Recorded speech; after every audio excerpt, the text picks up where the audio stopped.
અનાદિકાળથી મુક્તિના માર્ગને આપણે સાંપ્રદાયિક માર્ગ સમજ્યા છે, વ્યક્તિ વિશેષ માર્ગ સમજ્યા છે, ક્રિયાનો માર્ગ સમજ્યા છે, પરંપરાનો માર્ગ સમજ્યા છે. પણ તે કરેક્ટ નથી. ધર્મ અને સંપ્રદાય એ ચાર ગતિમાં કરવાનું અને આધ્યાત્મ ચાર ગતિથી છૂટવાનું.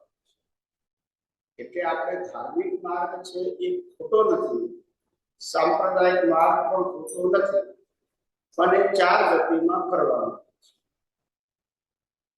મોક્ષે જવા માટે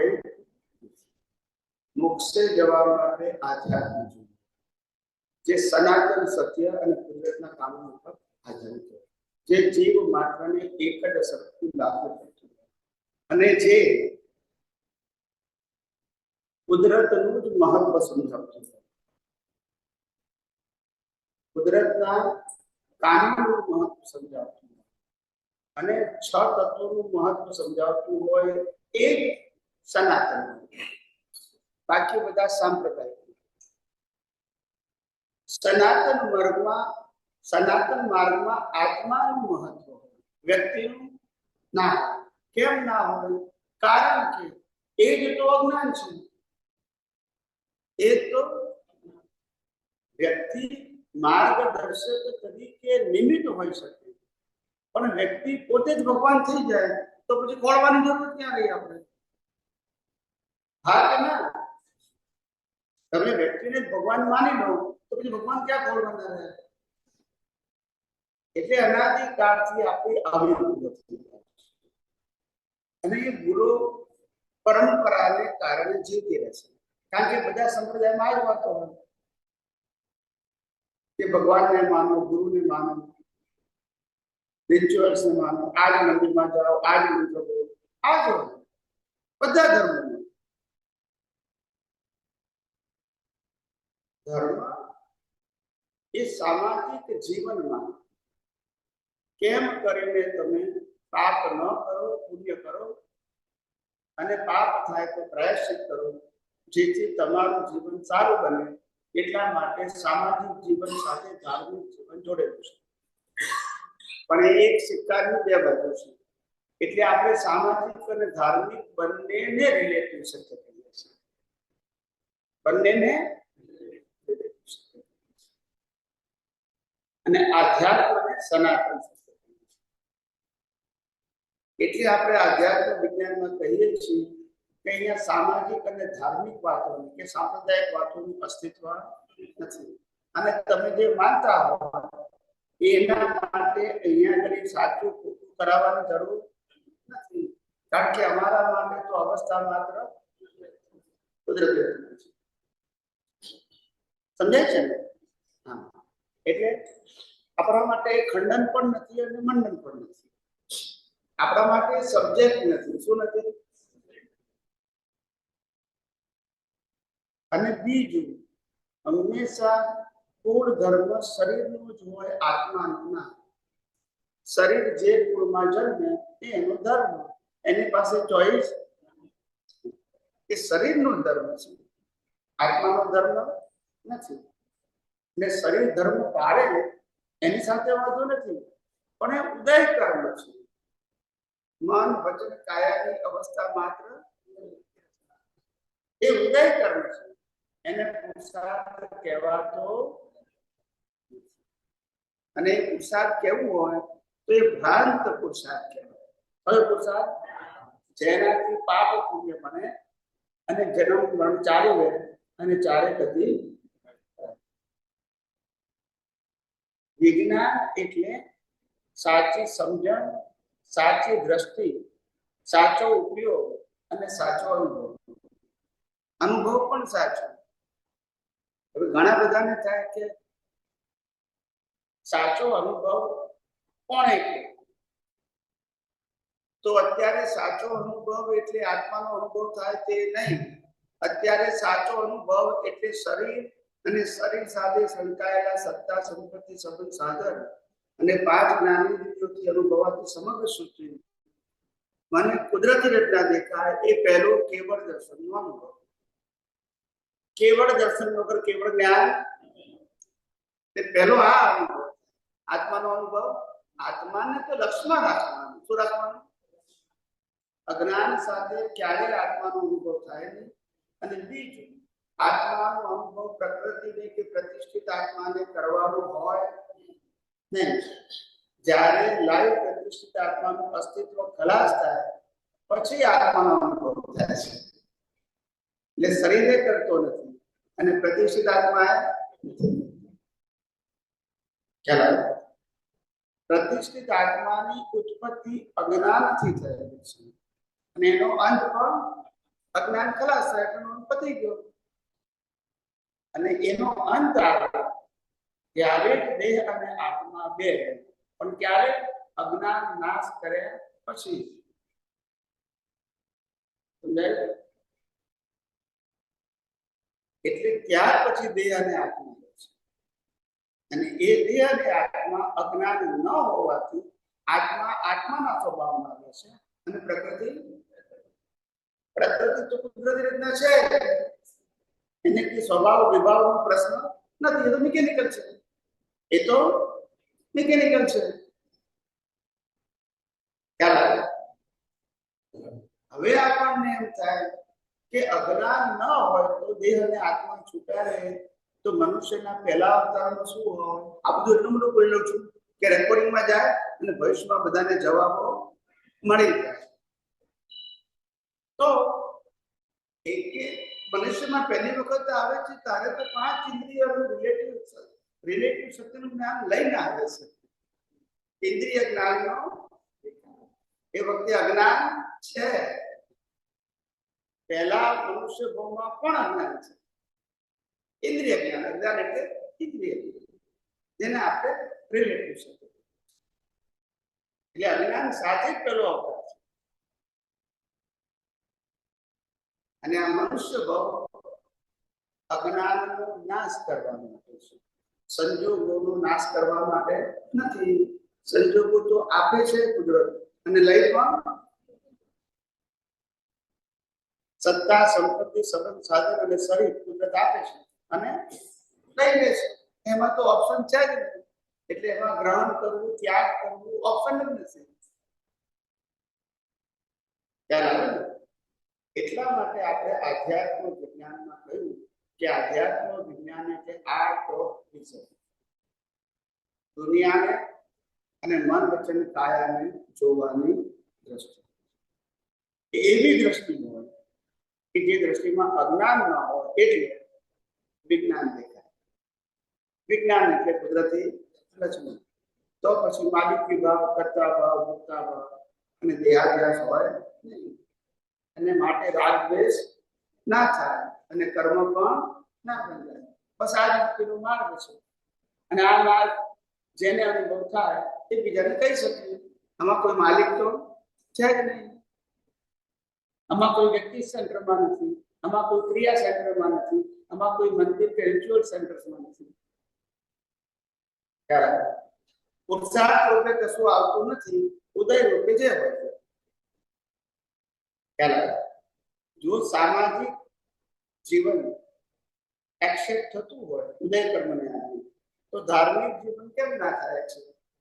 બંને ઉદય કર્મને આધીન છે, સામાજિક અને ધાર્મિક. કારણ કે કુળ ધર્મ પણ તમે જન્મજાત મળો અને મા બાપ અને પરિવાર પણ જન્મજાત મળ્યા, તો બંને ઉદય કર્મ છે. એમાં આપણે ક્યાં ના પાડીએ છીએ? પણ કુળ ધર્મ અને મૂળ ધર્મ માનવો એ અજ્ઞાન છે. કુળ ધર્મ ને મૂળ ધર્મ માનવું એ અજ્ઞાન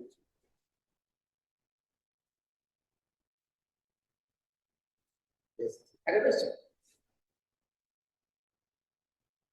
એટલે કહેવાનો મતલબ કે મુક્તિનો માર્ગ સરળ, સહજ અને સુગમ છે. ફક્ત એ માર્ગ બતાવનારો દાતા દુર્લભ છે. અને માર્ગ એ જ બતાવી શકે જે પોતે અનુભવતો. અનુભવ વાળો માર્ગ બતાવે શક્ય. એક કામ કરો ને મિત્ર, અહીંયા વચ્ચે ખુરશી મૂકીને આપણે કરો. હા, અહીંયા ખુરશી મૂકી દેવાની, એના ઉપર પાણીની બોટલ મૂકી દેવાની, જેને લેવું લઈને બેસી જાય, એટલે કોઈને ડિસ્ટર્બ ના થાય. પછી આગળ મૂકશો ને તો સારું, પાછળ મૂકશો તો બધા ખુરશીઓ ખસેડતા કરશે. ખબર પડશે અહીંયા જ મૂકી દેજો, એક અહીંયા મૂકી દે, એક ખુરશી અહીંયા મૂકી દે પાણી.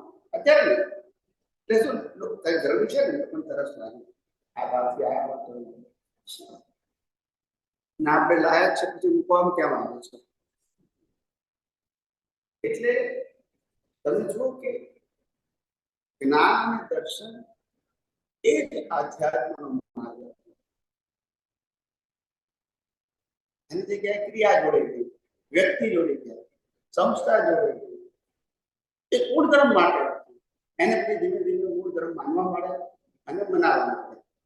એ સામાન્ય વ્યક્તિ પાસે તો સાચી સમજણ છે, ધર્મગુરુ જે કે સ્વીકારવાનું ખ્યાલ આવે. અને પછી એમાં એને માટે થઈ ગયા જૈન હોય તો કે નહીં આપણે તો શાંતિનાથ દાદાનું માનવું, બોલો કે નહીં આપણે તો મારું માનવું. પેલા કહે છે કે નહીં અત્યારે તો વર્તમાન તીર્થંકર સંબંધ સ્વામીને પાછા એમાં બાબલા સમજાય છે કે અને અત્યારે તો એવું નીકળ્યું છે કે તમારો તમને કયો જ્ઞાન નડે છે તે પ્રમાણે ભગવાનને પૂછવા. ક્યાંથી ક્યાં લઈ ગયા ભગવાનને રાગદ્વેષવાળા કરીને કે ગ્રહ એ જોયા કરું છું. આ તો કેટલા બધા ભગવાન વાલીને માટે કીધું કે મારી પાઠ ઉપરથી નવડા નથી. આના કારણે ટોટલી સમાજને મિસ થાય છે. મુક્તિના માર્ગ સાથે એને કોઈ લેવા દેવા નથી, કોઈ લેવા દેવા નથી. તમારું સામાજિક જીવન હોય, ચારિત્રવાન બને, પુણ્યવાન બને, પાપ ન કરે એવું બને, પ્રાયશ્ચિત કરે એવું બને, શુભ ક્રિયા કરતું બને, ત્યાં સુધી ધર્મ કરે છે. પણ એને મુક્તિ સાથે જોડવું, આત્માના અનુભવ સાથે જોડવું એ કરે અને પછી માણસ શું થઈ જાય છે? કન્ફ્યુઝ થઈ જાય છે. ના પણ અમારે તો સાત કોઈ આવી માને છે કે ના સમજાય છે કે ઘણા બધા ભારત વર્ષના લોકો અત્યારે જે મીડિયા આવ્યું ને એટલે કોમ્પ્યુટર દ્વારા, ઝૂમ દ્વારા અથવા યુટ્યુબ દ્વારા બધા વિડીયો આવવા મળ્યા એટલે ખબર પડવા માંડી આપણને કે બધા કેવી વાતો કરે છે. કારણ કે નાની ભગવંતોને બધું ખુલ્લું હોય, એને કશું પ્રિપેરેશન ના કરવાનું હોય, એને કઈ યાદ ના કરવાનું હોય, ખ્યાલ આવે એને વિઝન હોય, નોલેજ કે મેમરી ના હોય.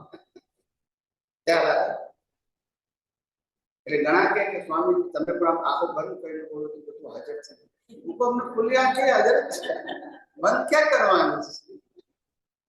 ખ્યાલ આવે આ તો આપણે ઘેરથી નક્કી કર્યું હોય કે પાલિતાણા જઈને ભગવાનના દર્શન કરવા છે અને પછી ઘેરથી પાલિતાણા જાય ઉપર ચડી ભગવાનને જોયું કે ભગવાનની આંખ પાછો આંખો બંધ કરી તો પછી આ એના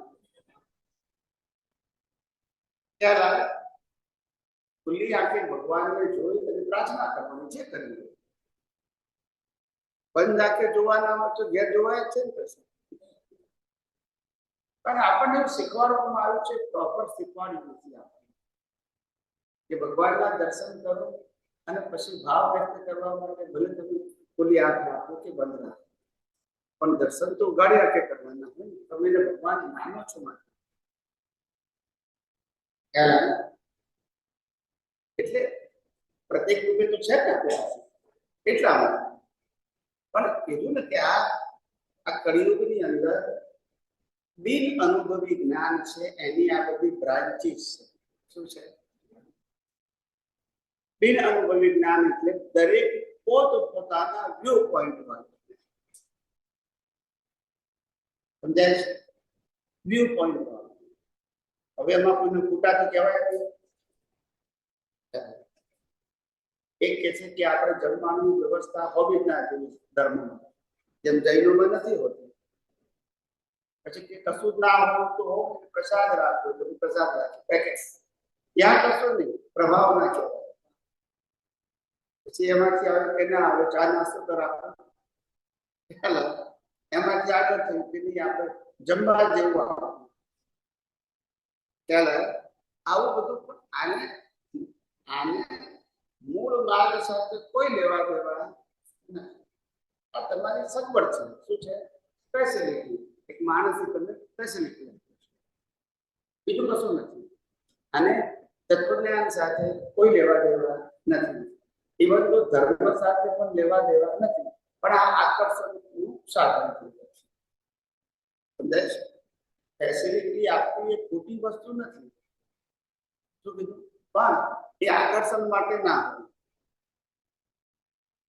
જેને પોતાનું માર્કેટિંગ કરવું હોય એના માટે તો બરાબર છે, એને બધું જ કરવું પડે. ખ્યાલ? એ તો સહજ, લોકો સહજ આવે ને પોતાના માટે જ આવે છે, પારકા માટે. એવી અદભુત વ્યવસ્થા આ આપણા આધ્યાત્મ માર્ગમાં થઈ રહી છે. લોકો સ્વયં તો જોડાય છે. મને તે વાતનો આનંદ છે કે કળિયુગમાં સતયુગમાં રામ અને કૃષ્ણ હાજર હતા, છતાંય લોકો એમને ઓળખી શક્યા, લાભ લઈ શક્યા. અને આ કળિયુગની અંદર આ વિજ્ઞાનનો હજારો લોકો લાભ લઈ શકે છે. હજારો લોકો લાભ લઈ શકે છે. એ આનંદની વસ્તુ છે. બાકી આ કાળમાં કોને રસ પડ્યો? ખ્યાલ આવે? વિજ્ઞાન આધ્યાત્મની વાતોમાં કોને રસ પડ્યો? સતયુગમાં લોકોને રસ નથી. જીવન સરળ હતું. અને કળિયુગમાં રસ નથી કારણ કે જીવન કઠિન છે. હવે લાભ ક્યાં જાય? તો આધ્યાત્મ સતયુગમાં સરળ હતું એટલે લોકોને રસ નથી. કળિયુગમાં જીવન કઠિન છે એટલે રસ નથી. ઘણા કહીને વાત સાચી છે પણ અમને કામ લાગે એવું નથી. અત્યારે તો અમને ફાયદો શું થાય છે જોઈએ. એટલે આખી સમજણ બદલાઈ ગઈ છે લોકોની.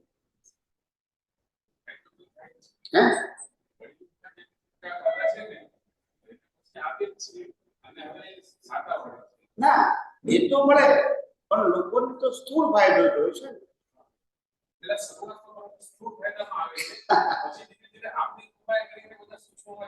હા, ના જાય છે, એ તો જાય છે. કારણ કે અહીંયા તો રિલેટિવ શબ્દની વાત કરતા જ નથી. અહીંયા હેન્ડીકેપ નથી બનાવતા. અહીંયા તમને ઇન્ડિપેન્ડન્ટ બનાવીએ છે. અને ઇન્ડિપેન્ડન્ટ બનાવવામાં તમને એટલું જ કહેવામાં આવે છે કે તમે જ તમારી અનંત શક્તિને રિયલાઇઝ કરો, ઓળખો, અનુભવો. અને આ શક્તિ તમારી છે નહીં અને થવાની નથી. હા, તો જ કામ, તો જ વિજ્ઞાન કહેવાય. હું પ્રૂવ ના કરું તો વિજ્ઞાન કહેવું. એટલે કોઈ પણ પ્રશ્નના જવાબમાં પહેલું સિદ્ધાંત આ છે, પછી એક્ઝામ્પલ. સિદ્ધાંતો તો જ કામનો, તો જ બધાને લાગુ પડે. ધર્મમાં તમે એવું ના કહી શકો. ચાલો, ધર્મમાં તો તમારે વ્યક્તિ વિશેષ વાત કરવી પડે. આમને કીધું છે એવું થવું પડે. ખ્યાલ આવે? વિજ્ઞાનમાં ના. તમે જુઓ તીર્થંકર ભગવાન તો દેશના આપતા હતા, કોઈ વ્યક્તિનું નામ નથી. એમાં આવી હોય તો તેવી તીર્થંકરનું નામ ના બોલે કે અમને આવું થયું છે. ભલે તીર્થંકર હોય તો એમ કૃષ્ણ ભગવાન પણ બોલે તો એવું ના કે એમ નાથી આવું થયું છે એવું ના બોલે. ભલે હતા એમના કઝિન. જ્ઞાન, મુક્તિનું જ્ઞાન વ્યક્તિ વિશેષ હોય નહીં. વ્યક્તિ ખાલી એને પ્રેઝન્ટ કરી શકે. એમની માલિકી ત્યાં વિજ્ઞાનમાં ખોલું, ધર્મમાં ખોલું. ત્યારે તમે બધા હળવા રહો છો, પૂજાથી મુક્ત. કોઈ પણ પ્રકારના મન, વચન, કાયાની ક્રિયાની અવસ્થાઓથી મુક્ત. બધી જ અવસ્થા આપણી પણ અમે સાંભળવા. હવે શું થશે એવું થાય. મહાત્મા પેલા પૂછતા હતા અમદાવાદ, સ્વામીજી હવે શું થશે એવું થાય તો શું કરવું? એવું અમને થાય કરે તો સંજોગ એવો હોય કે જેની પ્રોસેસનો અમુક ભાગ પતી ગયો, હજુ અમુક ભાગ બાકી છે, તો થાય કે હવે શું થશે? કોર્ટમાં કેસ ચાલતો થાય કે હવે શું થશે? આપણે જીતીશું કે નહીં જીતીશું? ફેવર થશે કે નહીં થાય? થાય ને બધા સ્ટેપમાં ખ્યાલ આવે. તો મેં કીધું કે આપણે હવે શું થશે એવું વિચારવાનું નહીં, પણ એવું થાય કે હવે શું થશે તો એને કુદરતી રચના જોવાનું, એ પ્રકૃતિને જાય છે કોણે જાય? કારણ કે હવે શું થશે સબ્જેક્ટ પ્રકૃતિનો, આત્મામાં થોડો છે. પ્રકૃતિની ક્યુરિયોસિટી હોય, જે પોર્શન ખુલ્યું નથી એના માટે હોય, પણ આપણે જોવાનું કુદરતી રચના. આપણું જ્ઞાન અને દર્શન સ્થિર હોવું જોઈએ, એનું નામ આધ્યાત્મિક. સંજોગો બદલાયા કરે, શું કીધું? સંજોગો બદલાયા કરે પછી પડદો તેનું તે જ હોય. શું કીધું? તેનો તે જ. અને અહીંયા પ્રેક્ષક છે એ પ્રેક્ષક બદલાયા કરે, એટલે પડદો એટલે જ્ઞાન દર્શન.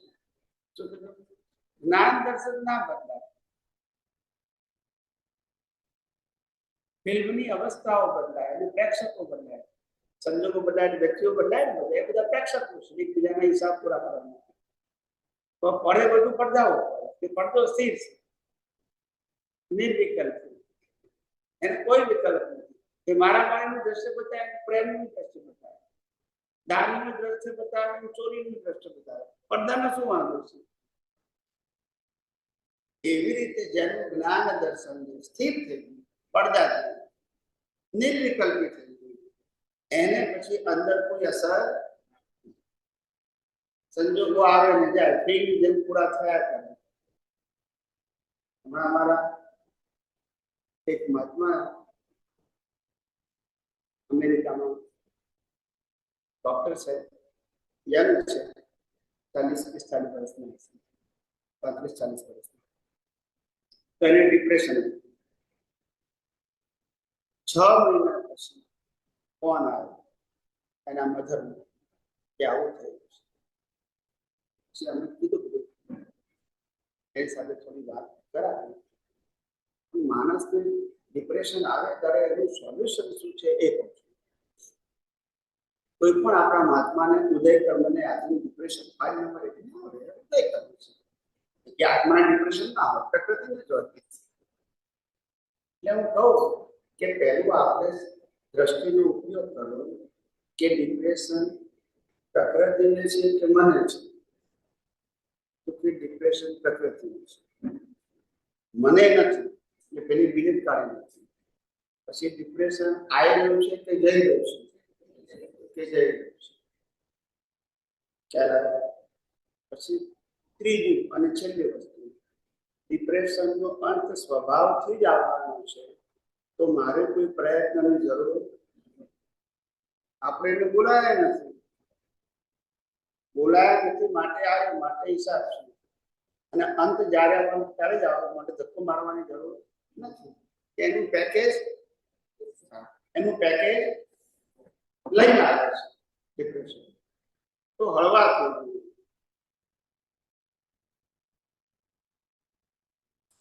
આપણે ઉપાય છે ને ઊંધા કરીએ છીએ. કેવા કરીએ છીએ? ધક્કો મારવાથી કશું ના થાય. એટલે સાહેબ કાલ આયા ત્યાં નથી આવ્યા કેમ? હસબન્ડ ને વાઈફ ઝઘડાવા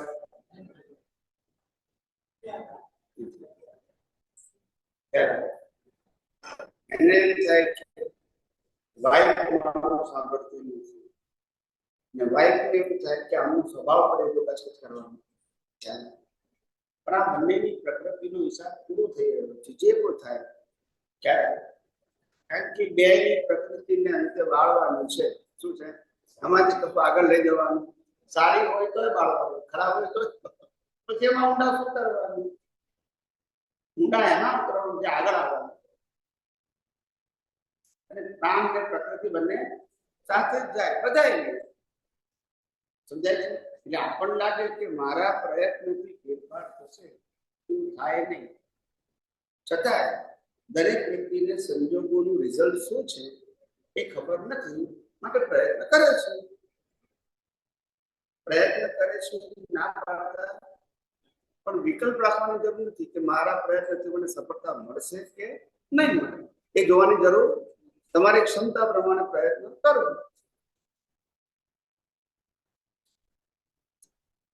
સમજાય ને? હવે પ્રશ્ન પૂછો.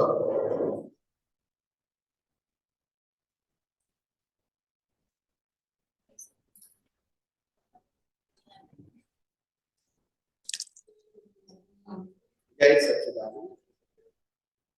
બોલો.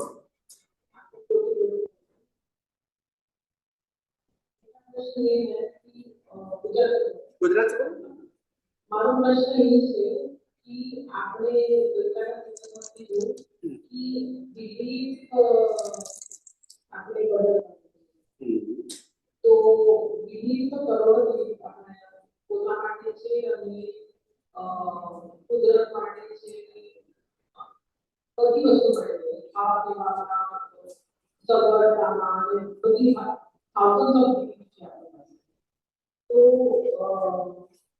એવી કલા બિલીફને ઓવર ડિઝોલ્વ થાય અને બિલીફ ડિઝોલ્વ થાય તો આપણી કેવી રીતના આપણે આધ્યાત્મ વિજ્ઞાનમાં કેવી રીતના આગળ વધી શકીએ એમાં પ્રોગ્રેસ કેવી રીતે થાય તો હું ક્લિયર કરું વિચારો જે આવે છે સંજોગોને આધીન એ વિચારો બે પ્રકારના છે. સંજોગો સાથે સંકળાયેલા પણ હોય અને સંજોગો સાથે ના પણ સંકળાયેલા. સમજાય છે?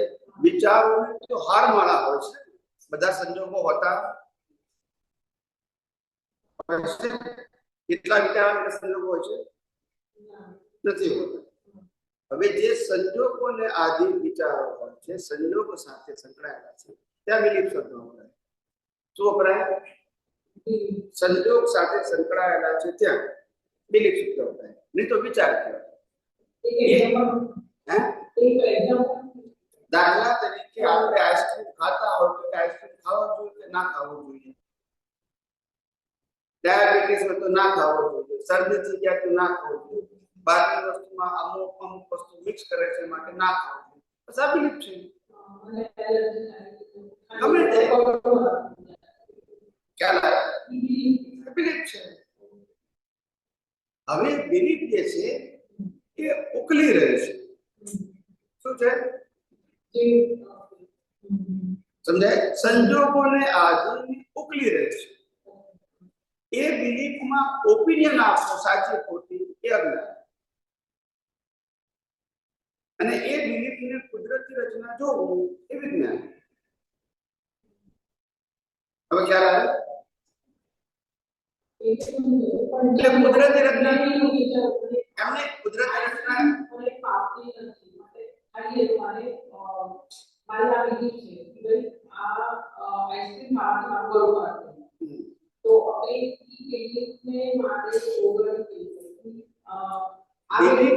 બિલીફ ઓગળી રહી છે. તમે એ ઓપિનિયનને અને અવસ્થાને કુદરતી રચના જોવો એટલું પૂરતું છે. તમે કુદરતી રચના જોઈ તો બિલીફને બિલીફ કહેવાતી નથી. એ બિલીફ સ્વભાવિક ઉત્પન્ન થઈ નાશ થઈ ગઈ. હવે સમજી ગયા? હવે કુદરતી રચના ના જોયું તો તમે જોડાઈ ગયા તો એ પછી બિલીફ જુઠ્ઠી થઈ ગઈ. એનાથી કર્મ બંધાય.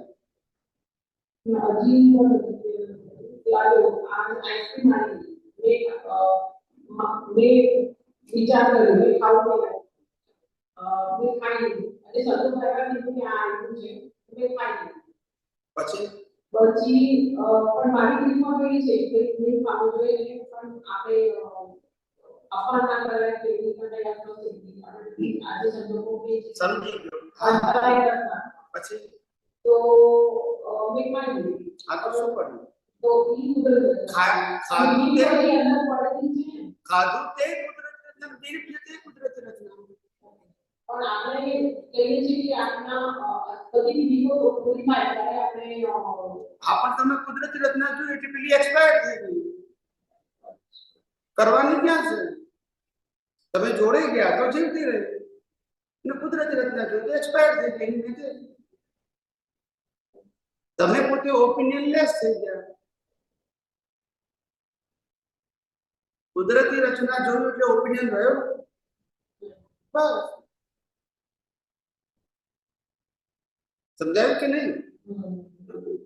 તો હવે આ પણ પ્રશ્ન થાય છે કે બિલીફો બધી હોય પછી આપણે ડેવલપ કરીએ એટલે જે પ્રમાણે પોસિબલ બિલીફો આપણે થાય પછી તો એ કેવી રીતના એનું બિલીફ ના હોય જીવતી તો કર્મના બંધાય મન વચન કાયાની અવસ્થાથી તો કર્મ બંધાતા નથી કર્મ ભાવથી બંધાય છે ભાવ અજ્ઞાનથી બંધાય છે અને અજ્ઞાન એટલે બિલીફ સમજાય અજ્ઞાન એટલે બિલીફ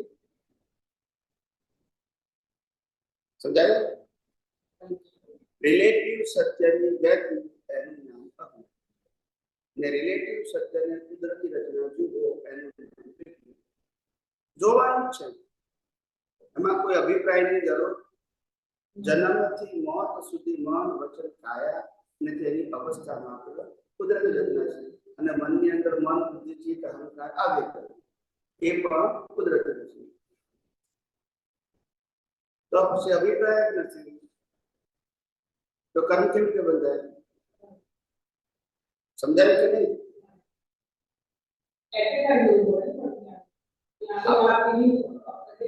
ના એટ એ ટાઈમ જોવું પડે તો બરાબર છે પણ સમજાય કે નહીં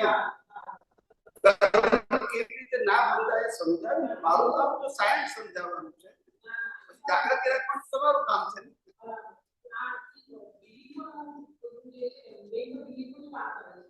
હા એ બિલીફો ઉપલબ્ધિ છે એ તમે જો ભળી જાઓ તો જ જીવતી થાય નહીં તો મરેલી છે શું છે આપણે જન્મ્યા ત્યારથી મરી જ રહ્યા છે મન વચન કાયા પણ એ મરી રહેલા ભાગમાં જોડાઈ જવાથી જીવતો થાય અને એને કુદરતી રચના જુઓ રચના જ કુદરતની છે તો પછી તમારા ઓપિનિયનની ક્યાં જરૂર છે સમજાય એટલે વિજ્ઞાન જેમ જેમ સમજાશે તમને સમજાશે આ વિજ્ઞાનને સાયન્ટિફિક વિઝનને જ પાકું કરવાનું છે કોઈ ક્રિયાને પાકી નથી કરવાની કાચી નથી કરવાની કુદરતી રચના જોવાની છે પછી ગમતી હોય કે ના ગમતી હોય શુભ હોય કે અશુભ હોય આપણા માટે કુદરતી રચના ઓપિનિયન આવ્યો ખ્યાલ આવ્યો ઓપિનિયનમાં ભળી ગયા કે પછી ઉપાધિ શરૂ થઈ ગઈ શું થઈ ગયું હવે આપણે આ યુદ્ધ થાય છે એટલે આપણા ભારત દેશમાં યુદ્ધ થશે તો શું થશે બધાને ખબર પડતી નથી કે દરેક શરીર પોતે એનું આયુષ્ય કર્મને હિસાબ લઈને આવશે ખ્યાલ આવ્યો એમાં ફેરફાર થવાનું તો પછી આ વિકલ્પોની જરૂર ક્યાં છે જે પરિણામ સ્વરૂપે છે એને વિકલ્પની જરૂર ખબર છે હવે ખ્યાલ આવે પરિણામ સ્વરૂપે છે પુરુષાર્થ સ્વરૂપે શું હોવું જોઈએ આપણે કે ભાઈ કુદરતી રચના છે માટે મારે કોઈ વિકલ્પની જરૂર નથી માટે મારે પ્રકૃતિને આમ કરવી જોઈએ સુધારવી જોઈએ બદલવી જોઈએ એ બધા વિષય ખલાસ થઈ ગયા જ્યાં મારે પ્રકૃતિ જોઈતી જ નથી તો પછી વિકલ્પની ક્યાં જરૂર છે બોલતા નથી આવરણ છે શું કહેતા વિકલ્પો ઉકલી રહ્યા છે એ ઉકલી રહેલામાં ભળવા માટેનું કારણ આ વિજ્ઞાન સમજાયા પછી નથી કારણ નથી દાખલા તરીકે આ મકાન છે આ મકાનની બારી તૂટી ગઈ છે ગ્લાસ તૂટી ગયો છે પંખા ચાલતા નથી લાઈટો ચાલતી નથી ખુરશીઓ તૂટી ગઈ છે સમજાય છે એસી ચાલતું નથી બરાબર છે આ બધું એને વિચારવાનું હોય કે જેને આ મકાન લેવું હોય અથવા તો ભાડે લેવું પણ જેને લેવું નથી ભાડે નથી લેવું તો એને શું કરવાનું બોલતા નથી શું કરવાનું એના વિકલ્પની જરૂર છે કે આ બરાબર છે કે એમ આપણે આ મન વચન કે આ રૂપનું મકાન જોઈએ છે તો પછી વિકલ્પ શું કામ કરવાનું એ ભલે ને સારું છે કે હવે મારે જોઈતું બીજું બીજું આવું જોઈએ તો ઉપાધિ ને, આપણે તો જોઈતું જ. હવે ખ્યાલ આવ્યો? વિકલ્પ ત્યારે કામ છે કે તમારે નવું શરીર ડિઝાઇન પ્રમાણે જોઈએ છે. હવે આપણે તો શરીર ભલે મળવાનું છે પણ એક ચોઈસ નથી, મિસ્ટેક છે આપણું. શું છે? હા, એટલે ચોઈસમાં એક કે મારે મન વચન કાયા વધતા જ નથી, એ આપણી ચોઈસ છે. પણ જાગૃતિ ન રહેવાથી કર્મ બંધાઈ જાય છે અને આપણું જીવન મળશે આપણને, પણ એ મિસ્ટેક થી મળે છે, ચોઈસ થી. અને અજ્ઞાની ચોઈસ પ્રમાણે મળે છે. પોતે ભાવ કરે છે મારે આવું કરવું છે, આવું નથી કરવું. હવે ખ્યાલ આવ્યો? હવે આ ડિફરન્સ ખબર પડી? આપણે મિસ્ટેક થી કર્મ બંધાય છે, ચોઈસ થી નહીં. ને મિસ્ટેક થી બાંધેલા કર્મોને છોડવા સહેલા છે, ચોઈસ થી બાંધેલા જલ્દી છૂટે, કારણ કે પોતાનો ઇન્ટરેસ્ટ છે ને, પોતાનું ઇમ્પોર્ટન્ટ છે ને. મિસ્ટેક થી બાંધેલા છે એટલે નેક્સ્ટ પરિણામ આવે ત્યારે પણ જાગૃતિ રાખે તો છૂટો છે. ડિમાન્ડ તો એની હતી જ નહીં, આ થઈ ગઈ બાય મિસ્ટેક. ત્યારે અજ્ઞાની તો ઇન્ટેન્શનલી માગે છે મારે પુણ્ય જોઈએ, બધી અનુકૂળતા જોઈએ, સગવડ જોઈએ, સંપત્તિ જોઈએ, માન જોઈએ. ખ્યાલ આવે? આ માગે છે અને પુણ્ય હોય તો એને મળે પણ ખરું, પણ મળ્યા પછી એમાં એને મોહ હોય, કારણ કે માગ્યા પ્રમાણે મળ્યું છે અને પેલાને બાય મિસ્ટેક મળ્યું હોય. આ તીર્થંકરો બધા રાજકુમાર હતા, રાજમહેલમાં જન્મેલા, અબજો રૂપિયાની સંપત્તિ, નોકર ચાકર બધું હતું. પણ એમને બાય પ્રોડક્ટ હતી, માગ્યો તો મોહ પણ નતો. એટલે જયારે છોડવાનો સંજોગ આવે ત્યારે કશું જ નહીં, પાછું વળીને જોતા જ નથી કે મેં આ બધું છોડી દીધું, કારણ કે એમને તો માગ્યું જ નથી ને.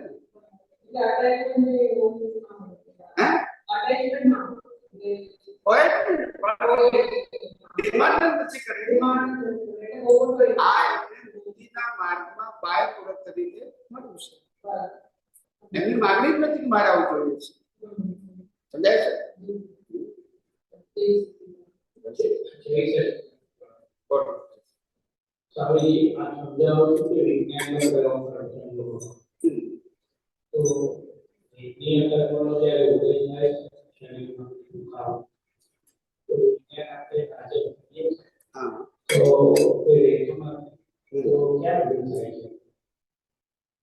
સમજણ મૂળ સમજણ છે. વેદનીય કર્મ અને વેદ એ આત્માનો છે, લાઈવ પ્રતિષ્ઠિત આત્માનો છે, પ્રકૃતિનો છે કે ડિસ્ચાર્જ પ્રતિષ્ઠિત નક્કી તો કરવું પડે પહેલા. વસ્તુ લાઈવ શું માંગુ છે થઈ જાય છે, બધી વસ્તુ છે. નવું ના જોઈએ આપણો પુરુષાર્થ છે, અને પુરુષાર્થ છે કારણ કે આપણી સાચી સમજણ છે. પેલા આપણે તો સમજણ નથી, અને બસ સમજણ તો છે ને સાચી, તો પછી એટલા માટે તો પ્રેક્ટિસની જરૂર છે. હા, ભલે ને ચૂકી જાય પછી તો ગોઠવાય ના આપણાથી. આજે તમે 10 વખત ચૂકી ગયા પણ 10 વખત પાછળથી તમે સેટ કરી દીધું તો 11મી વખત તો હાજર રહેશે ને. વિજ્ઞાન તો તે જ છે, દર વખતે નવું છે, સંજોગ અલગ અલગ છે, પણ વિજ્ઞાન તો તેમ તે છે, ગોઠવવાનું જ છે ને. દ્રષ્ટિમાં ફિટ જ કરવાનું છે. ફિટ કરતા એટલા માટે વાર લાગે છે કારણ કે આપણું જે મિથ્યા જ્ઞાન, મિથ્યા દર્શન ને મૂળની કર્મના આવરણ બહુ છે. એક અવતારના નથી, અનંત અવતારના છે. એટલે આવરણના પડલો ખુલ્યા જ કરે છે, ખુલ્યા જ કરે છે. ખુલેલો વાપર કે આપણે વિટેલા છે માટે જ ખુલે છે, પણ એ વખતે આ વિજ્ઞાનનો ઉપયોગ કર્યા જ કરવો, મને શું છે પેલું પ્રયા કરે ને આપણે વિજ્ઞાનનો ઉપયોગ કરવો એ પુરુષાર્થ છે, અને ખુલે છે પરિણામ છે. આપણે કહીએ થોડી વાત હા એમ ના નથી પણ સાધુ લોકો જે કાયમ લે છે કરતા ને તો એ પણ ઇત્યાદિ પ્રેક્ટિસ છે, તો એ પણ જરા ઇન્ડિયન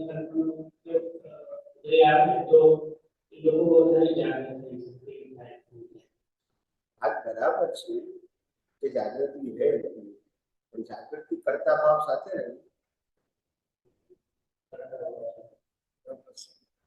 અજ્ઞાન તો સાથે હોય.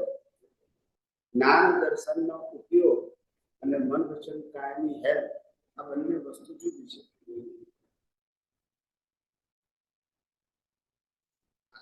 પ્રકૃતિના પુરુષાર્થથી ક્યારે આત્માનો અનુભવ પાપ નિયમો બંધ પડે. શું પડે? હા, અને રિલેટિવ સત્યનો અનુભવ થાય, સનાતન સત્યનું ખ્યાલ. પ્રેક્ટિસ કેવી હોય તો કહેવાય, ના નથી કહેતું, પણ એ પ્રેક્ટિસ એક સ્ટેપ છે. શું છે એ? અંતિમ સત્ય. અંતિમ સત્ય તો વિજ્ઞાન. શું છે અંતિમ સત્ય? પ્રેક્ટિસ એટલે કશું નથી. આપણે આ ઘર પરિવાર છોડી અને સંન્યાસી થઈ ગયું તો પ્રેક્ટિસ જ છે ને. પ્રેક્ટિસ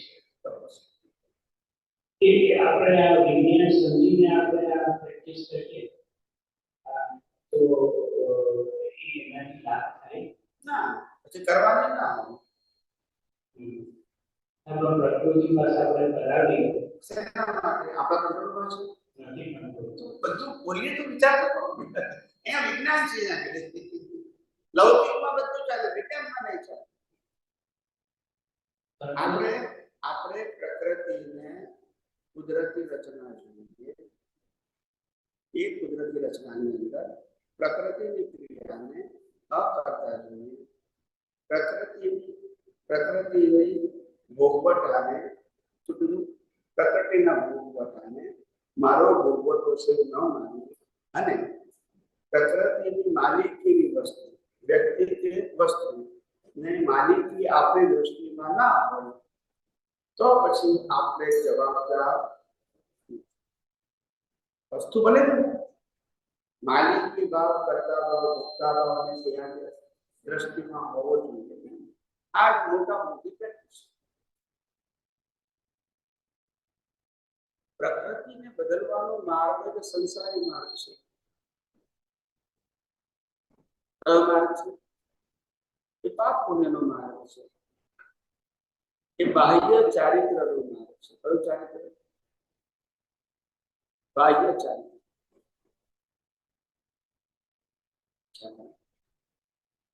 અભ્યંતર ચારિત્ર એટલે મારો કહેવાનો મતલબ બાહ્ય ચારિત્ર નકામું નથી, પણ જો વિજ્ઞાન મળે તો કામનું છે. એટલે એ ચારિત્રથી અહંકાર, મારું ચારિત્ર, મારી વાણી આવી, અમે ત્યાગી છીએ. હવે ક્યારે પાછો અહંકાર. એટલે વિજ્ઞાન વગર નિવેડો નથી. શું છે?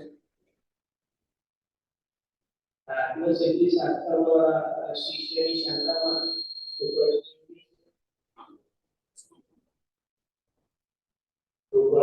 છે કે આત્મા જો કોઈ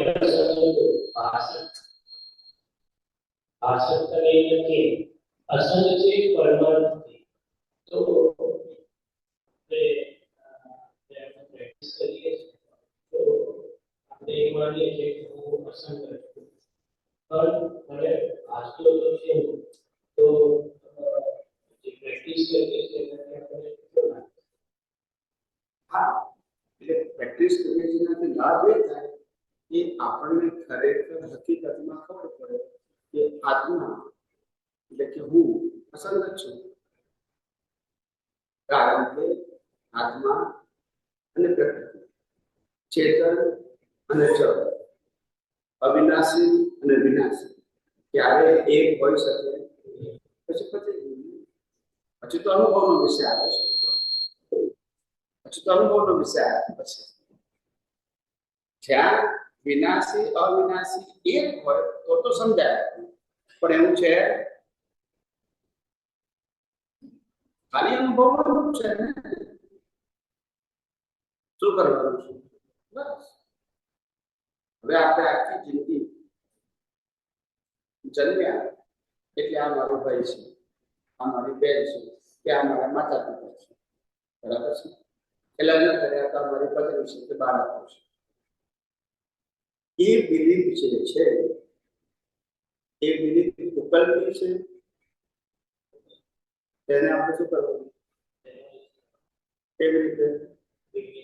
કુદરતી રચના એને કાઢવાની નથી, એ ઉકલતી બિલીફ કુદરતી રચના એટલે નવી બિલીફ પ્રસાદ મુક્તિનું માર્ગ છે. એમાં પ્રકૃતિને બદલવાની ક્યાં વાત આવી? બિલીફને જ બદલવાની છે. હવે ખ્યાલ આવે? તમે જુઓ કે રાગદ્વેષ થવાનું કારણ શું? સામેવાળા વ્યક્તિને કરતા જુઓ છો માટે. શું જુઓ છો? કરતા જુઓ છો.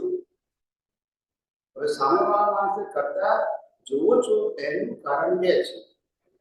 એક તો કરતા છે એવી દ્રષ્ટિ ઉદય કર્મને આપી લાયક છે, તો જ ભોગવટો, નહીં તો પણ એ જ દ્રષ્ટિ જીવતી હોવી જોઈએ. બસ ત્યાં વિજ્ઞાન છે. ત્યારે હસબન્ડ વાઈફ હોય, બરાબર છે. હવે વાઈફે હસબન્ડનું અપમાન કરી નાખ્યું, બરાબર છે. તો હસબન્ડને લાગે કે ના લાગે? પણ એ ઉકલતું છે કે વીટેલું છે? ઉકલતું છે. વીટાય ક્યારે? હું હસબન્ડ છું ને મારું અપમાન કર્યું તો કોઈ લાઈવ રીઝન હોય તો પાછું નવું. હવે આ બંને સંજોગો કુદરતી રચના જોવે તો ઉકલી ગયું. પણ એ તો પ્રેક્ટિસ આપણે જ કરવી પડે ને. સંજોગો જે આવવાના છે તો આવવાના છે, એમાં આપણે શું કરવાના છે? આપણો પુરુષાર્થ જ્ઞાન દર્શનનો ઉપયોગ જ છે, બીજો કોઈ શબ્દ. હવે ક્યારે આવે? આ જ પ્રેક્ટિસ કરો. અને કેટલી વાર લાગે એવું કાઉન્ટ કરવાની જરૂર નથી. આ બધા તીર્થંકરોએ હજારો વખત મનુષ્ય બન્યું. બધા કોઈ રાતોરાત તીર્થંકર નથી થતું. આ તો આપણે છેલ્લા જીવનના 2-4 ભાવ બતાવ્યા આપણને. બાકી તો કેટલાય ભાવ થયા છે, પણ એની વેલ્યુ ના હોય એટલે બતાવે નહીં. પણ આ 2-4 ભાવના જે અમુક પ્રકારના કર્મ એવા કે જે રાષ્ટ્ર સાથે જોડાયેલા હોય એટલે તમને બતાવે. એ બતાવે છે રેફરન્સ માટે કે આવા પ્રકારના કર્મોની એમાં ફળ છે. કેટલા માટે? સમજાવવા માટે, કર્મનો સિદ્ધાંત સમજાવવા.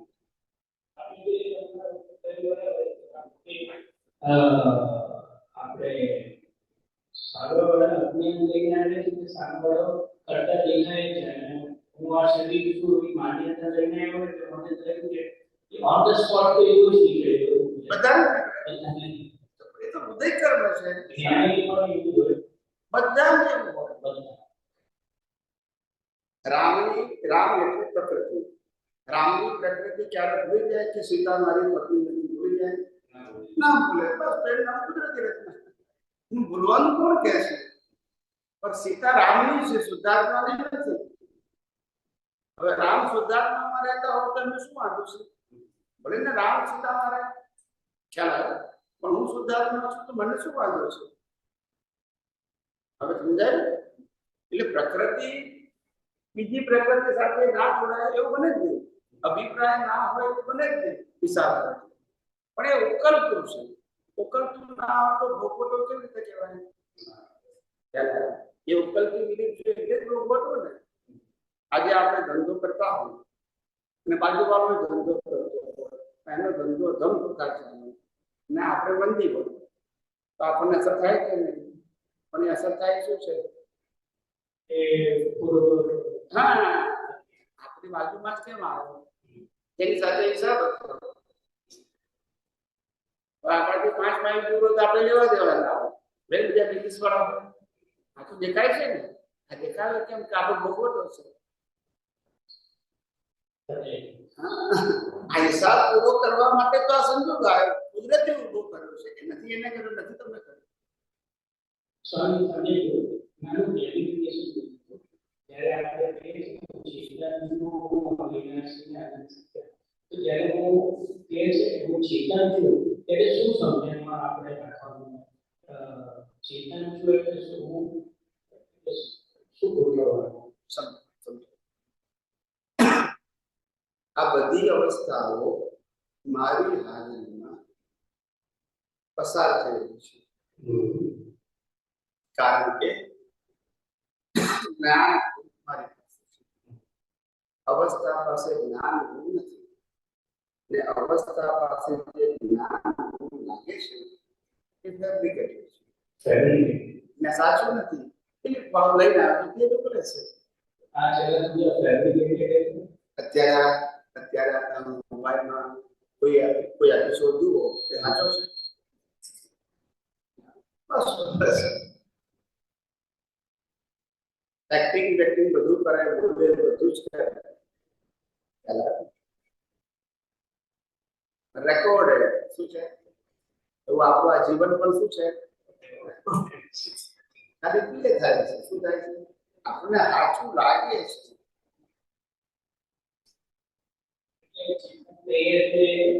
હું જ્ઞાન સ્વરૂપ છું એ જાગૃતિ રાખવા બાકી અવસ્થા નીકળે છે જળ સ્થિતિ અવસ્થા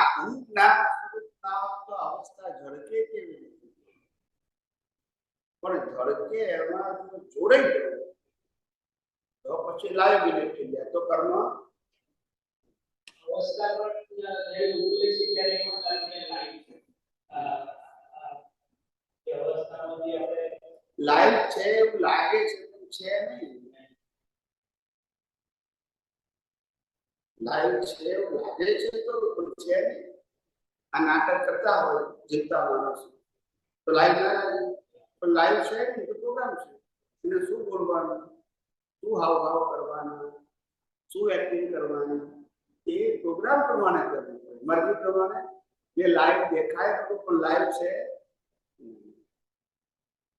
હવે સમજાય એમાં મન વચન કે આ લાઈવ લાગે ખરા પરંતુ પ્રોગ્રામ પ્રમાણે કામ કરે છે એની પાસે કોઈ ઇન્ડિપેન્ડન્ટ પાવર નથી અચ્છા જય સચિદાનંદ પછી હા બ્રેક જ રહેશે પદ ગાય છે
પછી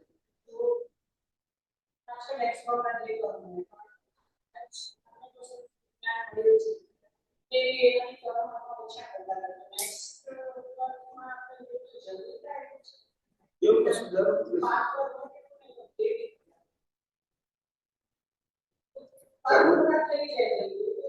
કર્મ સમજાય દરેક કર્મનું પોતાનું આયુષ્ય શું કીધું એ આયુષ્ય કર્મને આધારે તમારા જીવનની લંબાઈ એટલે તમામ કર્મોનો સરવાળો તેનું નામ આયુષ્ય એટલે આપણે એવું માનીએ દાખલા તરીકે ભગવાન મહાવીરને 72 વર્ષ એનું આયુષ્ય નાનું અને પાર્શ્વનાથ ભગવાન 200 વર્ષ હતા તેનું આયુષ્ય મોટું વધારે કર્મો હતા હવે સમજી ગયા દરેકના કર્મોની પાછળ રોગ આજે હું કીર્તન કરશો તો મારો રોગ કેટલો લાંબો છે તો મારું આયુષ્ય વધારે ઓછો રોગ તો ઓછું હોય અને ઉદય કર્મ છે ઉત્સાહ પણ એ ગયા અવતારના કર્મના જે સ્ટ્રેન્થ અને લેન્થ છે એના આધારે મારું આયુષ્ય કર્મ હોય એટલે કર્મ ઓછા કે વધારનો પ્રશ્ન નથી. જેટલા કર્મ હોય એની ટોટલ લંબાઈ એ તમારું આયુષ્ય. ધારો કે તમે 500 કર્મ બાંધ્યા, હવે 500 કર્મ તમારા માનો કે 25 વર્ષમાં પતી જાય છે, તો તમારું આયુષ્ય 25 વર્ષનું. પણ કોઈ 200 કર્મ બાંધ્યા પણ એનું આયુષ્ય, એની લંબાઈ 100 વર્ષ છે, તો 100 વર્ષ છે. એ આપણને ખબર ના પડે, આ તમને સમજાવું. કોઈને લગ્ન કરે છે ને 2 વર્ષમાં હિસાબ પૂરો થઈ જાય છે, અને કોઈને 60 વર્ષે પૂરો થાય છે. બોલતા નથી, હિસાબ જ છે. પછી એવું હિસાબ જ છે. મા બાપ સાથે આપણે 5 વર્ષે રહીને 50 વર્ષે રહે છે, નાની સાથે પ્રે કરવાનો હિસાબ છે. એ હિસાબને આધારે લંબાઈ હોય, કર્મની સંખ્યાને આધારે ના હોય. મારો કહેવાનો આશય સમજી ગયા? કર્મ કેટલા છે એના આધારે નહીં, કર્મની લંબાઈ કેટલી છે એના આધારે હોય. એટલે રોલ ઉપર આધારિત છે. શું છે?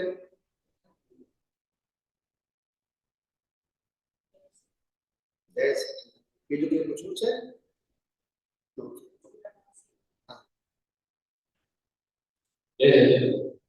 एक मिनट, हाँ बोलो। स्वामी जी, प्राण के बारे में आपने कुछ बताया, प्राण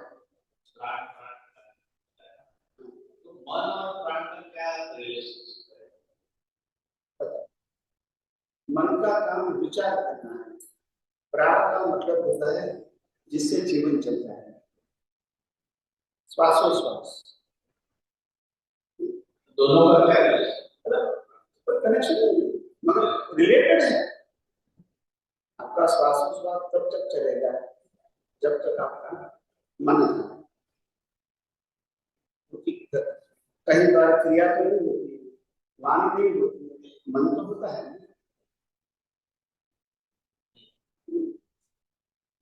क्योंकि नेक्स्ट प्रीवियस बर्थ में हमने जो भाव किया उसमें तो मन का तो मुख्य रोल है। चाहे विचारों का कर्म किया है, वाणी का कर्म किया है, वर्तन का कर्म किया है, मन तो तीनों में एक ही है, तो कॉमन है। अगर बाहर क्रिया नहीं करते तो भी मन है। केवल दर्शन जब होता है तो मन का लय हो जाता है, लाइव लय लेकिन डिस्चार्ज तो रहेगा, लय मतलब फिर कर्म नहीं, बिल्कुल।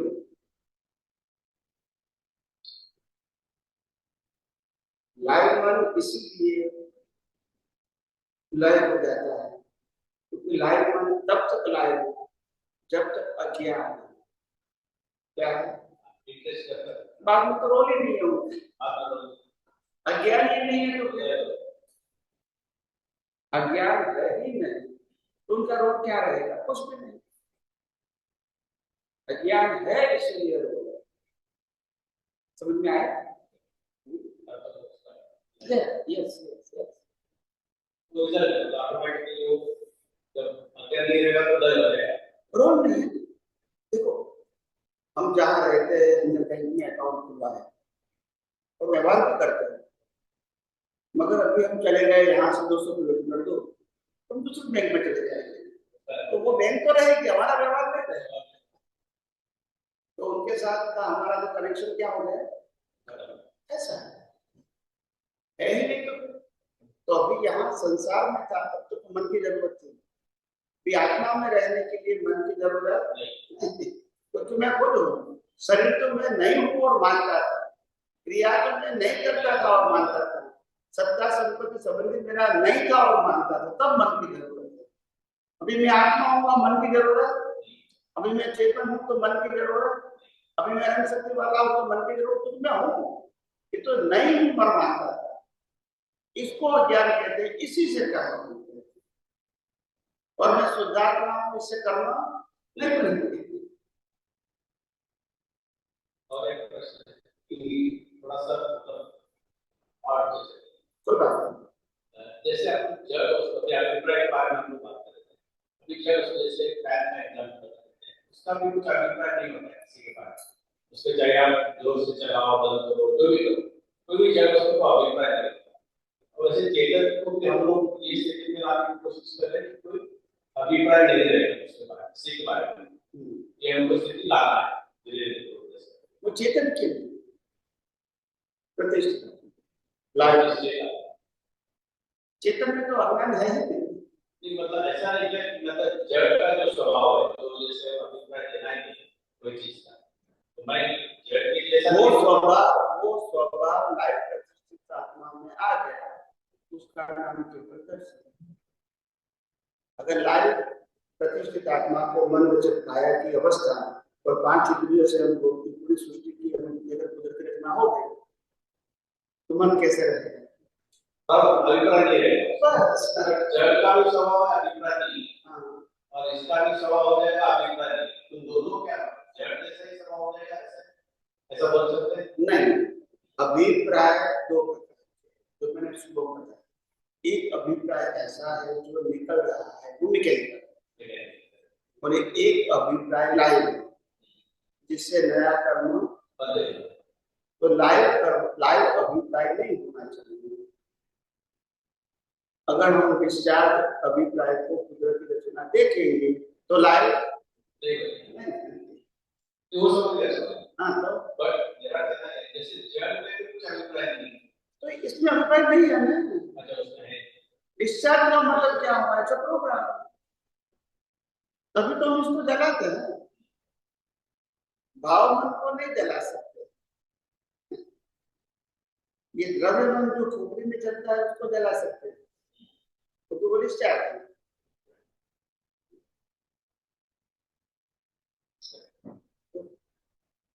भाव मन को लाइव तो नहीं चलता, इससे नया कर्म बनेगा। उनका काम ही यही है, हर अवतार में प्रोग्राम है, हर अवतार में प्रोग्राम है। तो लाइव क्यों होता है हर अवतार में?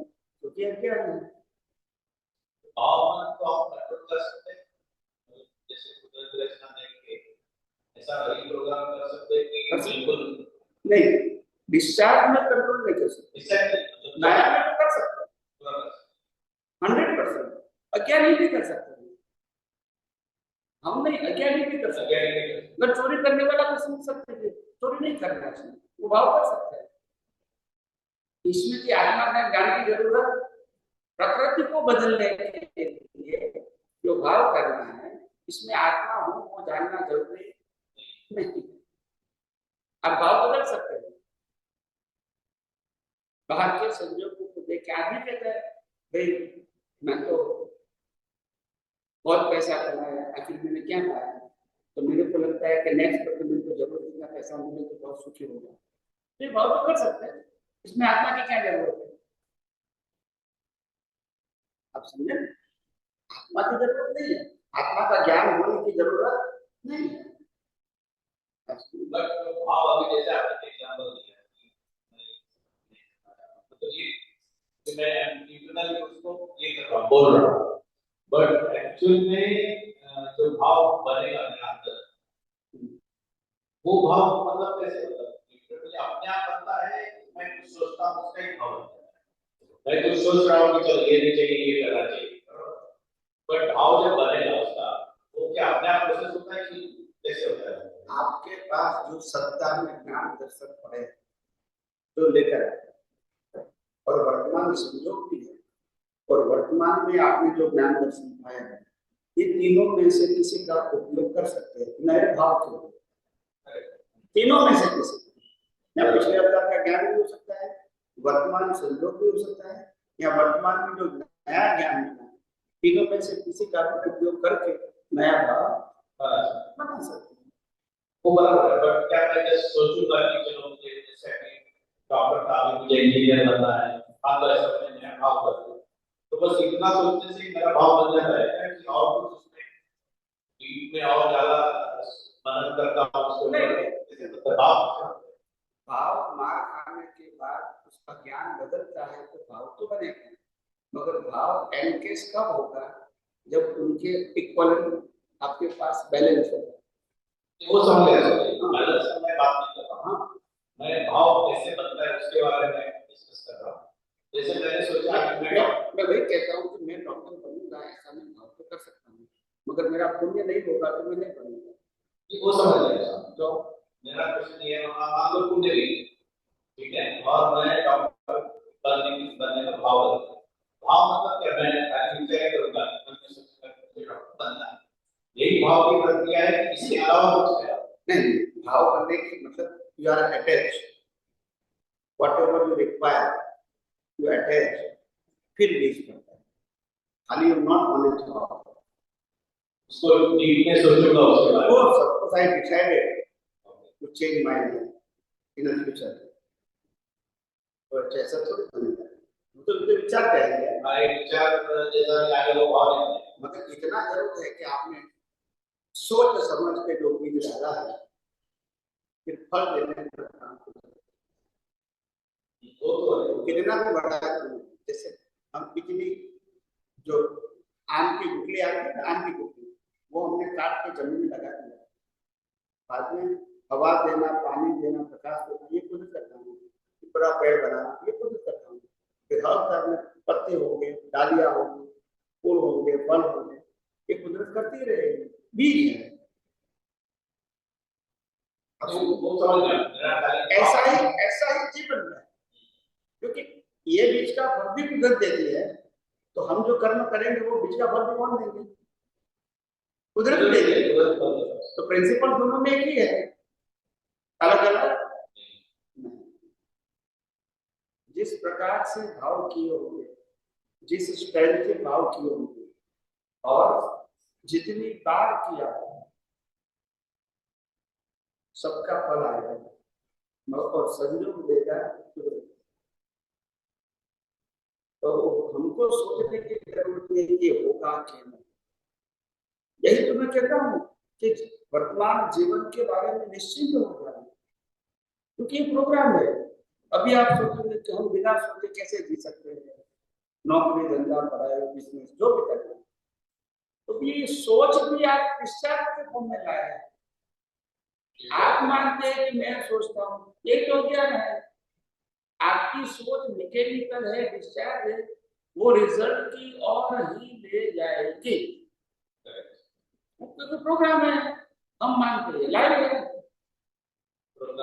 तो फिर आपको देखो, आप 10 फ्रेंड है, स्कूल में पढ़ते हैं, अभी सबने 12th पास कर लिया, अभी हम समझे कि कौन डिसाइड करेगा आगे का कहा जाना है, मगर वो सब लेकर आए। ऐसे प्रकार से वर्तुल मिलेगा इसको परिवार में, और फ्रेंड सर्कल, रिलेटिव्स, जो भी है फ्रेंड, ऐसे मिलेंगे, वो फाइनल ले जाएंगे।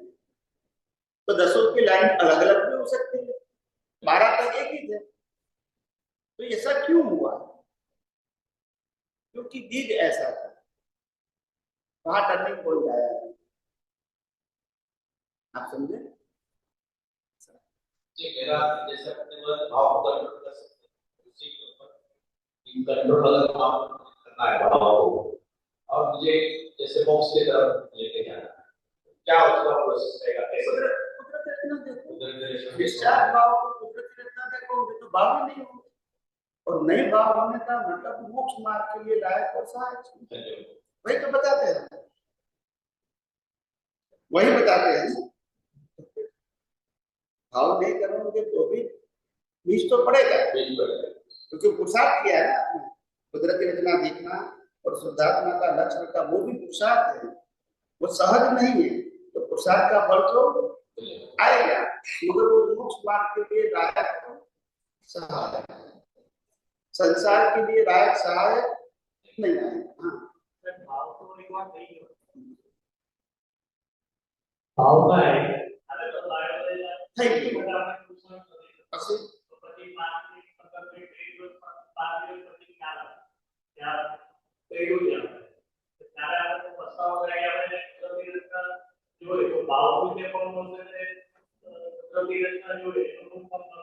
મળે ઓન ધ સ્પોટ જોયું હોય તો બાબત ના થાય, પણ પાછળથી જોયું એ સંજોગને, એટલે સંજોગ ઉદયમાં પણ આવશે ને એ સંજોગના સાથે જોડાયેલો આ જે પુરુષાર્થ છે તમારો સાચો, એ પણ હાજર રહેશે, હાજર રહેશે। એ વખતે પુરુષાર્થ નહીં કરવો પડે।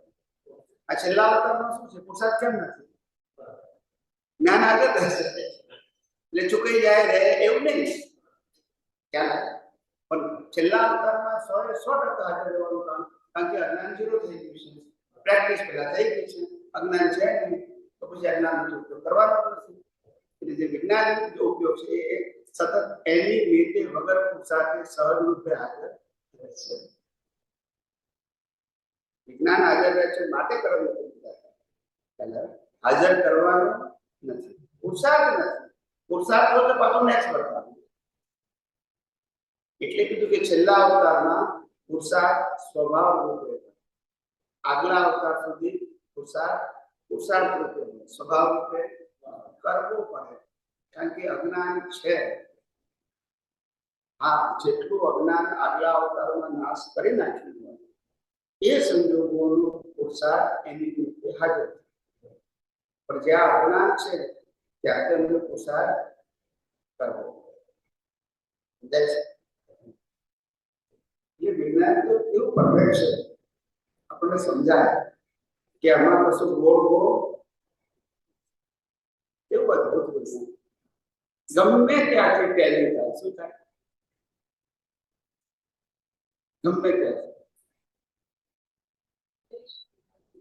જય સચિદાનંદ બોલો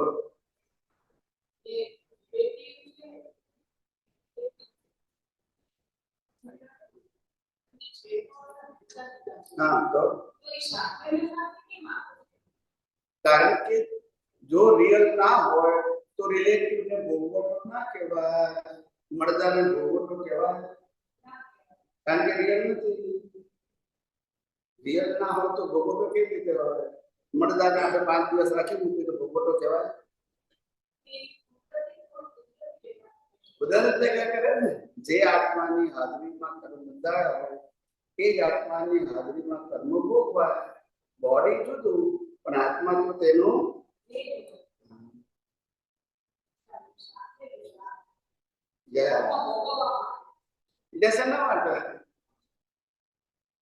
આત્મા ના હોય આત્માની હાજરી ના હોય તો કર્મનો ભોગવો તો હોય જ નહીં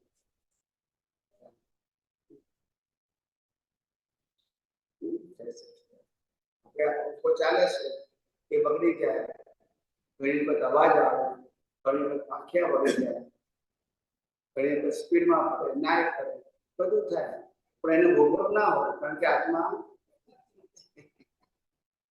તો ક્યાંક પંખાની ભોગવટો છે હવે આ ગાડીની ભોગો પડી છે એને ભોગવટો ક્યાં ભોગવટો ના ચેતન હોય તો જ ભોગવટો કે મરદાનો આપણે હાથ કાપી નાખીએ તો ભોગવટો કહેવાય चिंता हो क्या सभी को बोलो हाँ संजोगो બધા પસાર થઈ રહ્યા છે એમાં આપણે આ જેટલું વિજ્ઞાનનો ઉપયોગ કરશો એટલા છૂટા રહેવાશે નહીં કરો અને ભળી જશો તો પાછા નવા બીજ આટલું સહેલું સારું સરળ વિજ્ઞાન મળી ગયું છે આ અવતારમાં કામ કરી લેવાનું પછી આવતા અવતારમાં કરી લીધું હજુ ઓર ડાઉન કરવાનું છે કારણ કે આ અવતારમાં નક્કી કરો કે આ અવતારમાં જે 5 ઇન્દ્રિયથી અનુભવાય છે શરીર સાથે બધી વસ્તુ એ મૂકી જવાની છે માટે હું શું કામ કરું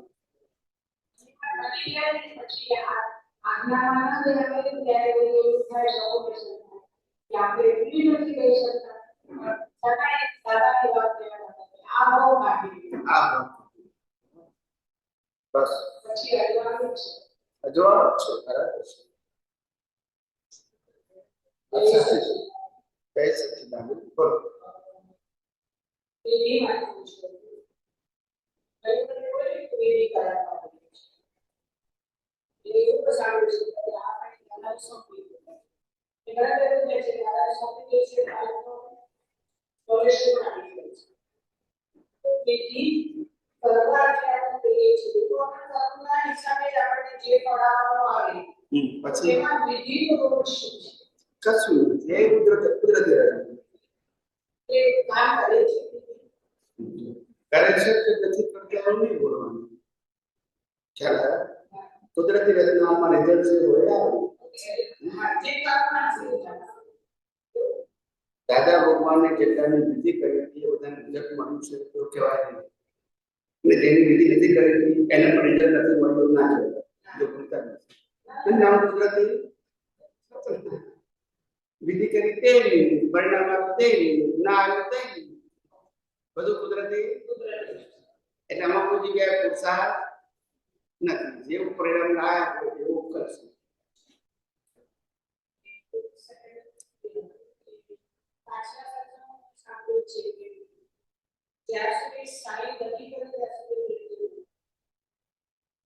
એટલે એ એમને વાત કરે પણ એ તો મૃત્યુનું આયુષ્ય કરવું તમારું ફિક્સ જ છે અને સાઈન થઈ જાય ખાલી શબ્દ સાઈન કરવી ના કરવી આપણી સ્વતંત્રતામાં આવતું નથી. એનો હિસાબ પૂરો થાય એટલે થઈ જાય. સાઈનની જરૂર નથી. સાઈન તો ગયા અવતાર પર કરી નાખેલું છે. એ તો વ્યવહાર આ અવતારમાં સાઈન કરવાનું કરવા દે. આપણું છોડી દેવાનું સાઈન કરે. રિલેટિવ સત્ય કરવાનું. શું કરવાનું? રિલેટિવ સત્યમાં તો કોઈ કહી શકે કોઈ સનાતન સત્ય નથી. જ્યાં તમારે ફ્રીડમ નથી એ બધું રિલેટિવ સત્ય. જ્યાં ફ્રીડમ છે ત્યાં તમારો સ્વતંત્ર પુરુષાર્થ હોય. અહીં તો છે જ નહીં. અહીં તો આયુષ્ય કર્મ પતી જાય એટલે તમારે કુદરતી શ્વાસ બંધ થઈ જ જાય. તમે સાઈન કરો કે ના કરો, કરવા વાળા તમે કોણ છો? કંટ્રોલર કુદરત છે. તો કુદરત કે તમારી સાઈન જો પછી ચેક પાસ કર્યા વગર શ્વાસ બંધ કરવા છે. રિલેટિવ છે. એમને તો સારા આશયથી કીધું છે પણ સાયન્ટિફિક નથી. સાયન્ટિફિક નથી. સાયન્ટિફિક વાતો તો સાબિત કરી આપે. બાકી વ્યૂ પોઈન્ટ પર તો કોઈ પણ વ્યક્તિ કહી શકે એનો આશય સારો પણ હોય એવું નથી કહેતા ખરાબ હોય. એટલે ઘણા વખતે કેવું થાય કે અમુક વાતો જ્ઞાની પુરુષે કેમ કરેલું હોય. દાખલો આપું છું.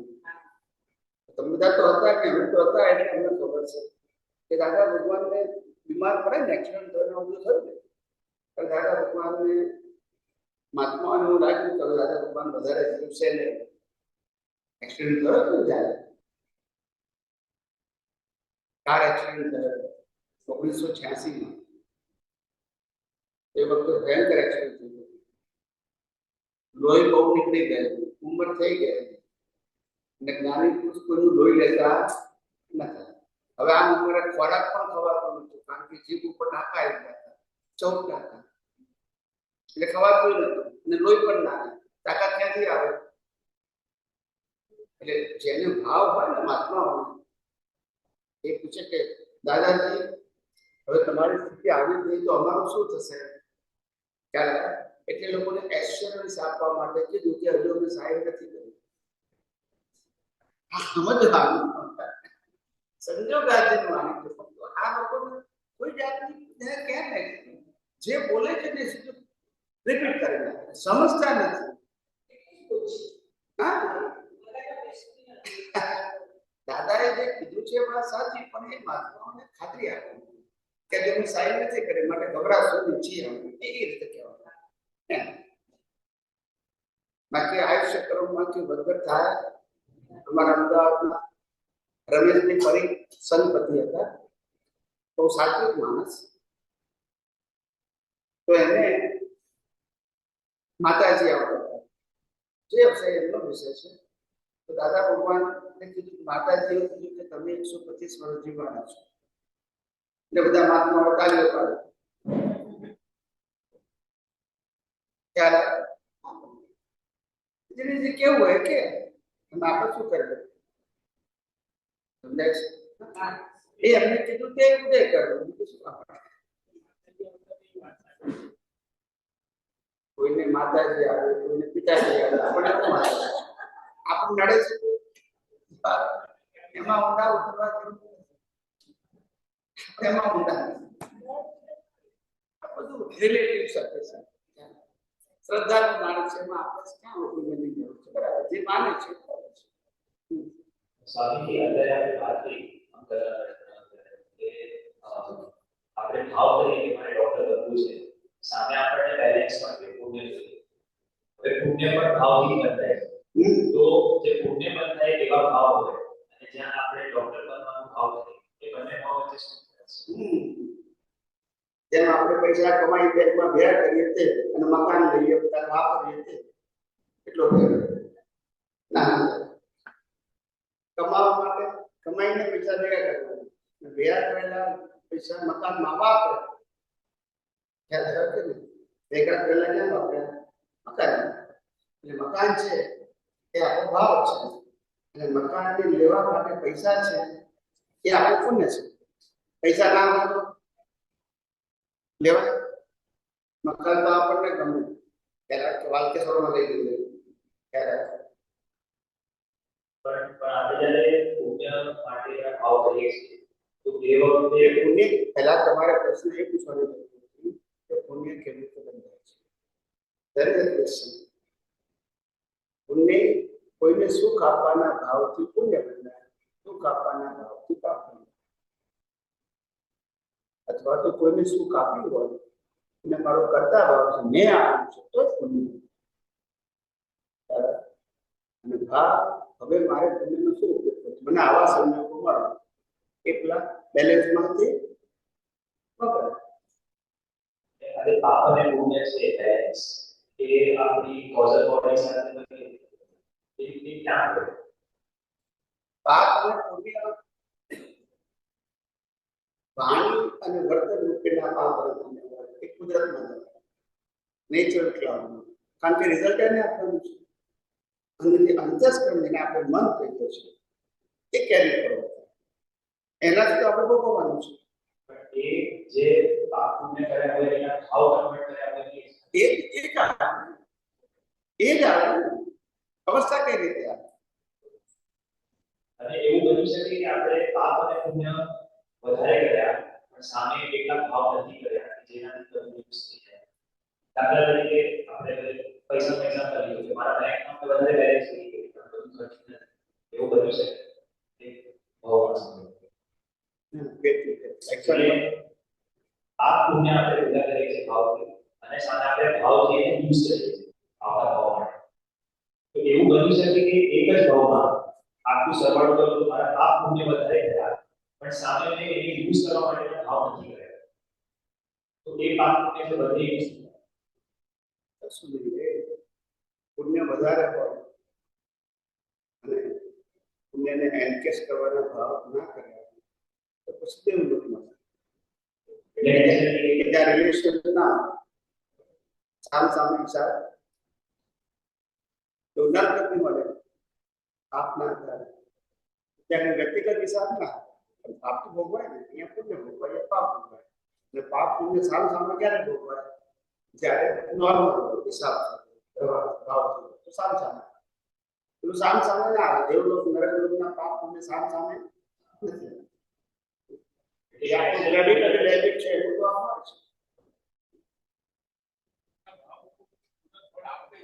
આપે નિશ્ચિત ભાવની કિંમત જ નહીં. આપવાનું કારણ તમે આત્માની હાજરીમાં માંગો છો.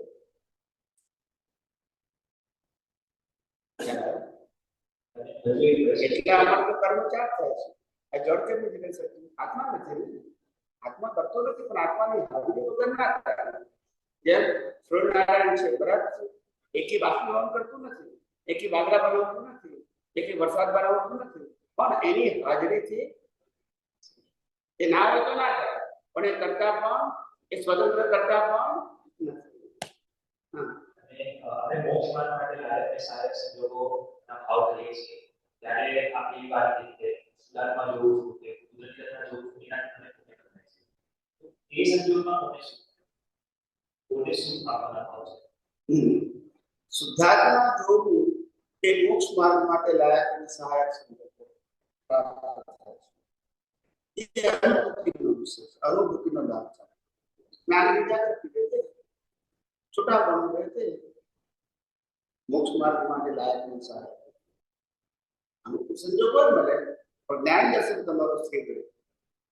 જે સંપૂર્ણ સ્થિર આપણે કરવાનું છે અજ્ઞાનને નાશ કરવો એ આપણો ગોલ છે. અંતે તો જ્ઞાન દર્શન સ્થિર કરવાનું છે. એટલે પુરુષાર્થ બીજા આપણને પુણ્ય મળે છે અને રિલેટિવ સત્યના પુણ્ય છે બીજાને સુખ દુઃખ આપવા એ પણ બે અલગ અલગ હા, કેટેગરીઝ છે. સુખ આપતા નથી, ભાવ કરી સુખ આપવાના ભાવ. તો માનવીને આપણે દુઃખ ઉત્પન્ન થાય ને આમાં અંતર બહુ દુઃખ છે. એને ખાવાનું મળે તો સારું, એને કપડાં મળે તો સારું, એને નોકરી મળે તો સારું, તમે આપનારા નથી ખ્યાલ રાખજો. પણ એનાથી પુણ્ય બંધાય. રિલેટિવ પુણ્ય બધાય રિલેટિવમાં રિલેટિવમાં તમે ભાવ કરેલા હોય એટલે એનકેસ થઈ જાય. નહીતર પુણ્ય ના હોય તો ખાલી વિચાર આવે, આગળ સંજોગ ના આવે, પુણ્ય નથી. ખ્યાલ આવે? કારણ કે તમારે વિચાર આવે છે હું આમ કરું, આમ કરું, આમ કરું, તો થાય નહીં કશું. થાય નહીં, એના સંજોગ જ ના હોય.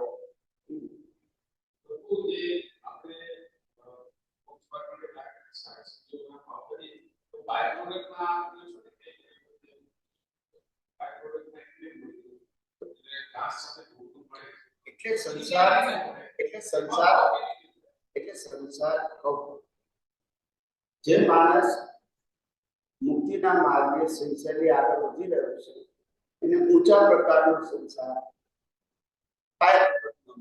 પણ એને મોહ નથી. શું નથી?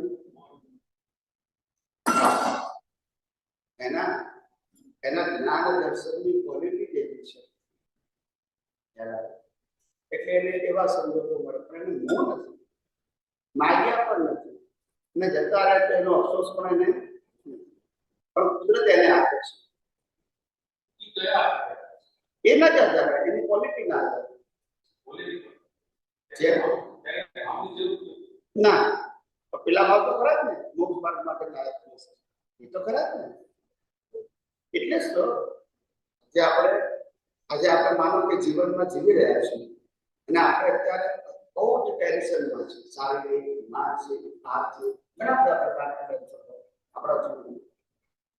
પણ આપણી પુણ્ય એવી હોય ક્વોલિટી વાળી તો આપણને અનુભવી જ્ઞાની મળે એના માર્ગદર્શનથી આ ટેન્શન વાળા ભાગથી આપણે મુક્ત રહીએ તો આપણે ટેન્શન મુક્ત છે.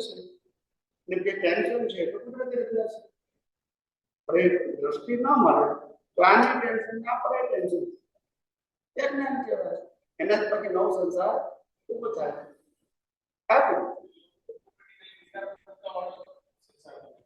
નિરાકરતા એ શારીરિક વસ્તુ નથી, જ્ઞાન દર્શન નથી. અબજોપતિ નિરાકરતા હોવું જરૂરી નથી.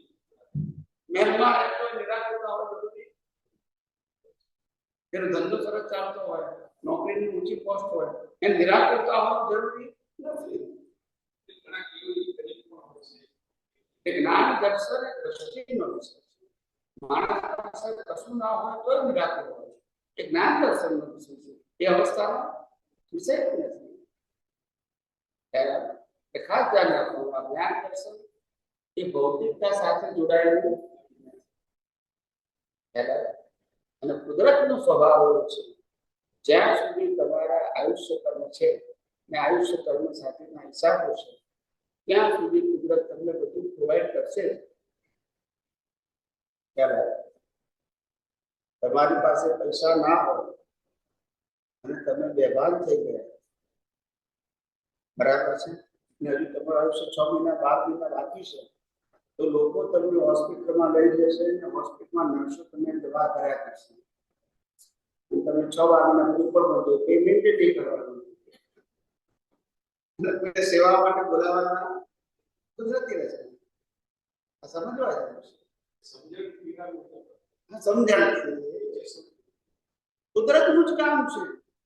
કુદરતના રોલમાં આપણે ટેન્શન લેવાની જરૂર જ નથી. ઇઝ મોર રિસ્પોન્સિબલ ધેન અસ. આપણા કરતા વધારે જવાબદાર છે. ખ્યાલ રાખો. ભાઈ હતા તો પછી મેં નક્કી કર્યું કે મારે ભાગી ગયું છે, ઘર બાર છોડીને ભાગી જઈશું. તો ભાગીની ઈચ્છા નથી લેવી કે વૈરાગ્ય નહીં, બસ એવું અન્ન જગ્યાએ કરું મારે આ જીવનથી શાંતિ થઈ જાય.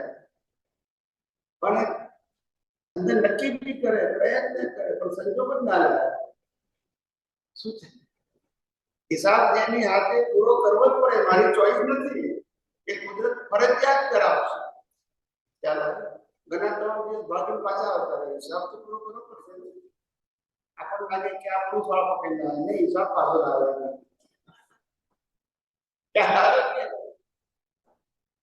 અમારે એક મહાત્મા છે, ત્યાં રહે છે કરજણ પાસે, નામ તો ભૂલી ગયો ગામનું, કરજણ પાસે રહે છે. તો એમનો છોકરો એકનો એક છોકરો, 5 કે 4 કે 5 દીકરીઓ છે અને એક છોકરો છે. તો સ્વામિનારાયણ ધર્મમાં જતો રહ્યો છે, ઈચ્છા નથી લીધી તો ઘર બાર છોડી દીધું અને સ્વામીજીની સેવા કર્યા કરે છે. પણ કોઈ સંબંધ નહીં, કોમ્યુનિકેશન નહીં, ફોન નહીં, કઈ નથી. જીવ તો છે તો શું કરવું? ઈચ્છા તમે દુઃખી થાવ કે ના થાવ, હિસાબ છે. આ તો કર્મના ખેલ જોવા જેવા છે. ફળ જ્યારે કુદરત આપે ત્યારે કોઈનું ચાલતું નથી. ફળ જ્યારે કુદરત આપે ત્યારે કોઈનું ચાલતું નથી. રામ પણ સોનાના હરણ પાછળ દોડે, આનું નામ કુદરતી. એ દોડ્યા ના હોત તો સીતા ગઈ. આ થવાનું હતું એટલે આ થયું છે. એમાં રામ પાસે ચોઈસ વિચાર તો કરો. એટલે તો કીધું કે મન વચન કાયની અવસ્થામાં નિશ્ચિંત થઈ, કશું વિષાદની બહાર થવાનું નથી અને કોઈ કરી શકવાનું પણ. માટે તમે ફક્ત વિજ્ઞાનની જાગૃતિમાં જ એટેન્શન આપો. સંસારની અવસ્થાઓમાં તમે એટેન્શન નહીં આપો તો પણ કામ કુદરતનું છે. અને એ કુદરત એવી છે કે તમે જેવો સંજોગ આવશે એવી બુદ્ધિ, અહંકાર, ચીજ બધી એક્ટિવ થઈ જ જશે. કારણ કે એ તો મિકેનિકલ છે, પ્રોગ્રામ છે. એને પ્રોગ્રામને આપણે માને કે હું મારી બુદ્ધિ કે ખ્યાલ આવે વિચાર. હું તો ઘણી વખત વિચાર કરું સંજોગોમાં વ્યવહાર કે કેવા વ્યવહારો છે મનુષ્યના. એ આ અવતારમાં જેની સાથે કોઈ વ્યવહાર નથી કર્યો 15, 20, 25 વર્ષ સુધી, એની સાથે લગ્ન કરીને આખું વર્ષ જીવવાનું વિચાર. આમ તો હિસાબ છે, આમ હિસાબ. એટલે આપણે બુદ્ધિથી કશું ના થાય. એ સંજોગો તમને એ તરફ લઈ જાય. બુદ્ધિથી કશું ના થાય. આપણે એવું માનીએ છીએ. હવે આ છોકરા વગેરે બુદ્ધિ પ્રમાણે આવે છે, હિસાબ પ્રમાણે આવે છે. બધું હિસાબથી જ છે, પછી ટેન્શન કેમ? બધું હિસાબથી જ છે તો ટેન્શન કેમ? આ જ્ઞાન છે. માટે આ વિજ્ઞાન તમને નિશ્ચિત બનાવે છે, નિર્ભય બનાવે છે, નિર્વિકલ્પી બનાવે છે. તો પછી ખ્યાલ આવે. હવે આ વિજ્ઞાન તમને જેટલું જાગૃતિ મારે છે એટલે એનો પ્રભાવ દેખાશે. વિજ્ઞાન જાગૃતિમાં નહીં રહે તો સંસાર પ્રભાવ વધારશે. બસ. જય સચિદાનંદ. બોલો. ભાવની સાથે જ આપણે આ પાણીના રક્ષણના પરમાણુ ચાર્જ થાય છે. ભાવ બતાવી શકે, સમજો કે ડોક્ટર કહું છું મને કે ભાવ કેટલો એ ચાર્જ ભાવ કેટલો એમાં જોડાઈ ગયા. તો પાણી અને રક્ષણના પરમાણુ એની સાથે જ ઇન્વિટ છે કે કેવી રીતે? એ સાથે જ વાણી બોલે એટલે વાણીના ભાવ ના હોય, ક્રિયા કરે એટલે ક્રિયાના ભાવ ના હોય. ભાવને આધારે મનુષ્ય કયા કરે.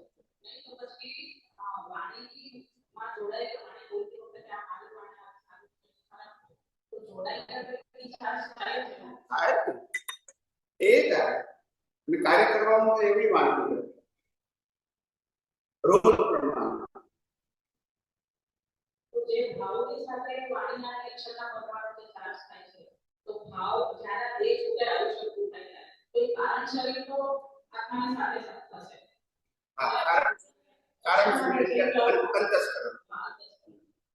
તો એ સાથે રહે સૂક્ષ્મ શરીર અને વાણીના એક્શનના પરમાણુ વિશે કેવું માંગો તો એ ક્લાઉડ તો જે પ્રમાણે આપણે જે ટાઈમે ભાવ ચાર્જ કર્યો છે એ કુદરતી ટાઈમે સંજોગ એ આવશે ટાઈમ ત્યારે રિફંડ આવશે બધું Yes. ચાલે. એ વાણી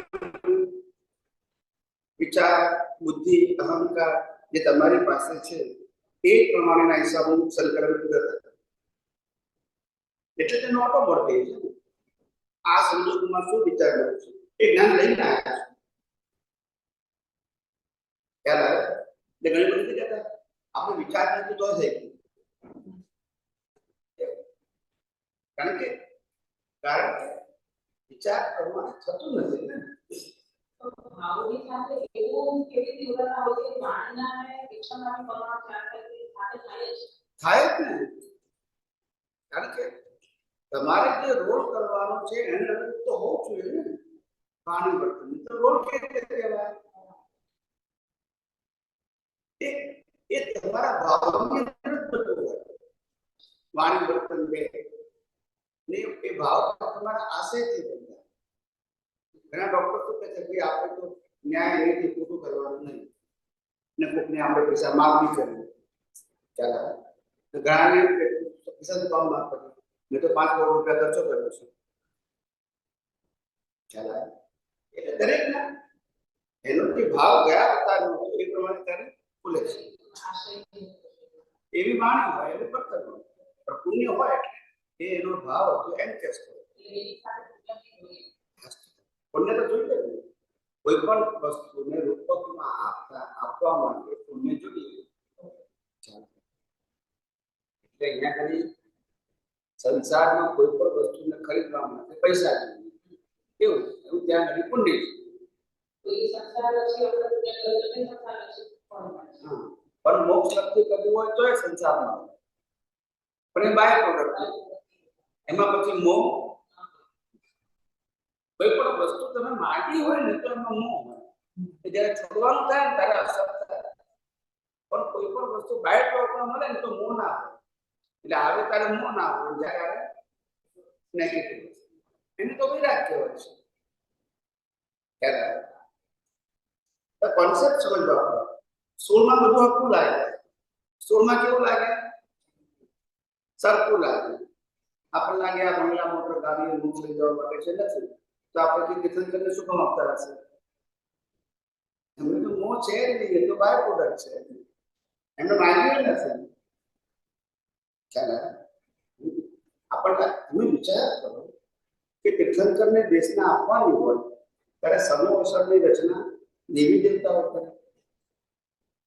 બધાને આમંત્રણ દેવી દેવતાઓ આપે વિચાર કરો એ જ કુદરતના કાનૂનની અંદર રહેલી સર્વિસીસ છે દેવી દેવતાઓ સર્વિસીસ આપે છે ઇન્ડિપેન્ડન્ટ નથી એ લોકોની ડ્યુટી છે શું છે બાય પ્રોડક્ટનું ચાર્જ કેવો પણ એકદમ તકલીફ ના પ્રશ્ન એટલે મોહ ના હોય જ્યારે બી આપણે તો મેં તો એનું જગત કલ્યાણની ભાવના છે એટલા માટે જગત કલ્યાણની ભાવના થવી સાચી હા એ નિર્ગુણ થયા વગર થાય નહીં બાકી મૂળ સાથે જગત કલ્યાણ એમને અનુસ્વાર્થ આ બધા કરે છે ને ત્યાં અપેક્ષા સાથે કરે બધું સ્વાર્થ જગત કલ્યાણ નથી પોતાના સ્વાર્થમાં જગત કલ્યાણ વાળો માણસને આ બધી પડી ના લૌકિક વસ્તુ પડી ના એને બોજો લાગે શું લાગે એને તેમ થાય કે આ લોકો કેમ તૈયાર થાય આટલું જ ભગવાન બાબા એવું લાગે 25 મંદિર પણ નાખું 5000 શિષ્ય કરી નાખું મોટી મોટી સંસ્થાઓ બને નાખું એવું ના થાય એમનો વિષય જ નથી મારી પાસે આવે એ માંગવું જોઈએ ખ્યાલ અને એના પ્રશ્ન માર્ગદર્શન આપવું બસ આગળ કોઈ વાહે ના પડે એમને લેવા દેવા જ ના હોય એક સંજોગ પતી ગયો પછી કશું જ ના હોય મેમરીમાં ના હોય જય સચિદાનંદ કેટલા વાગે ટાઈમ થઈ ગયો કઈ કશું કોઈને પૂછવું હોય તો પૂછો હા કઈ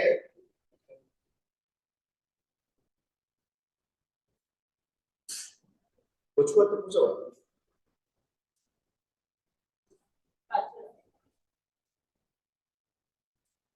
પાછળ પાછળ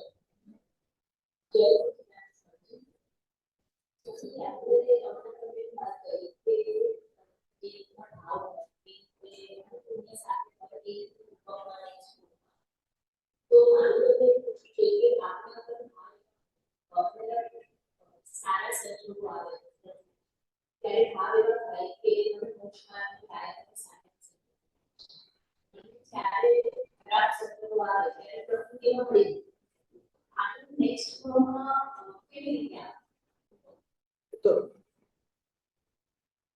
ખરાબ સંજોગોમાં પડી જાય મોટે ભાગે ખરાબ સંજોગોમાં તો લોકોને વૈરાગ્ય સારા સંજોગોમાં પડે ગમતા સંજોગો છે ને પડી જાય એટલે મોં જીવતો રહે અને ખરાબ સંજોગોમાં એમ થાય કે આ જીવન જ નકામું છે ત્યારે એ વૈરાગ્ય આવે નબળા સંજોગો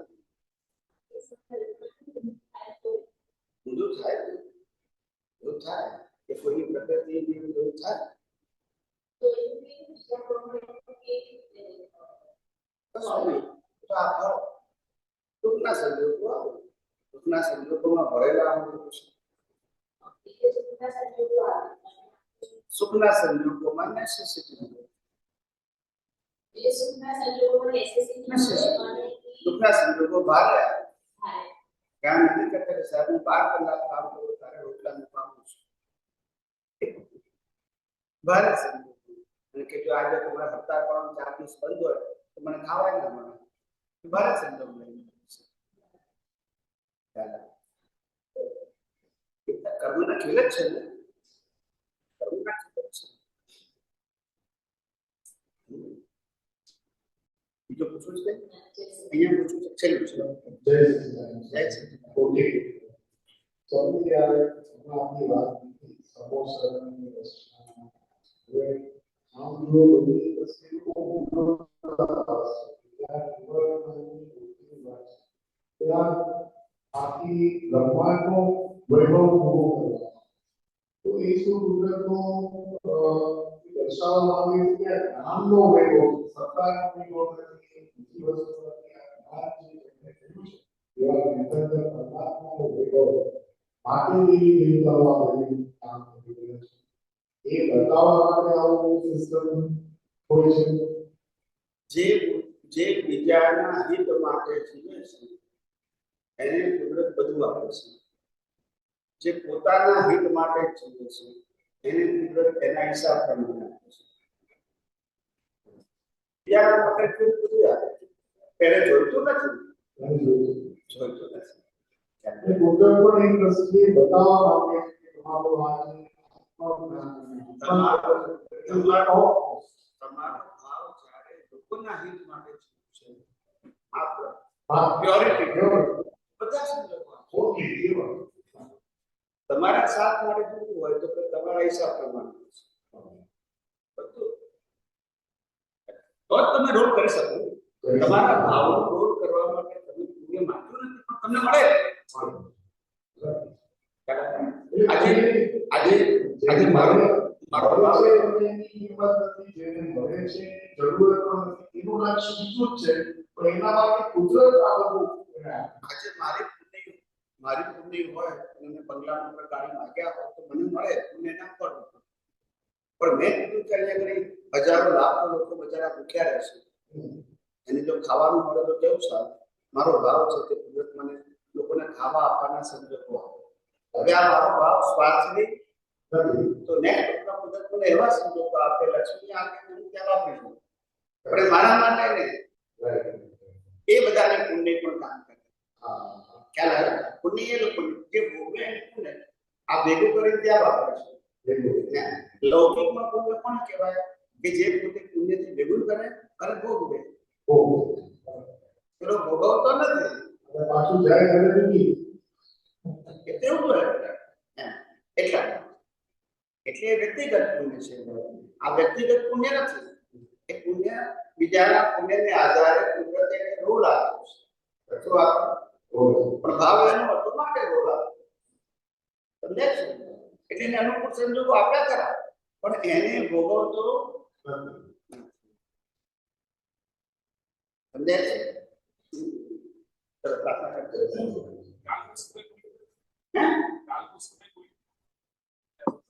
ના આવતીકાલે સમય એવો રાખીએ કે 11 થી 1 રાખીએ, બહેનો બધા શાંતિથી કામ કરીને આવી શકે, બરાબર છે? અને બપોરે સાંજે 4 થી 6. અને આવતીકાલે અહીંયા નથી પણ આપણે ઉપર હતા, નીચે હતા, ત્યાં છે, ત્યાં તમે 2 ખુરશી પર પગ મૂકીને આરામ કરી શકો કલાક. અને પછી ચા પાણીની વ્યવસ્થા તો છે કે તમારે આવ જવું ના પડે.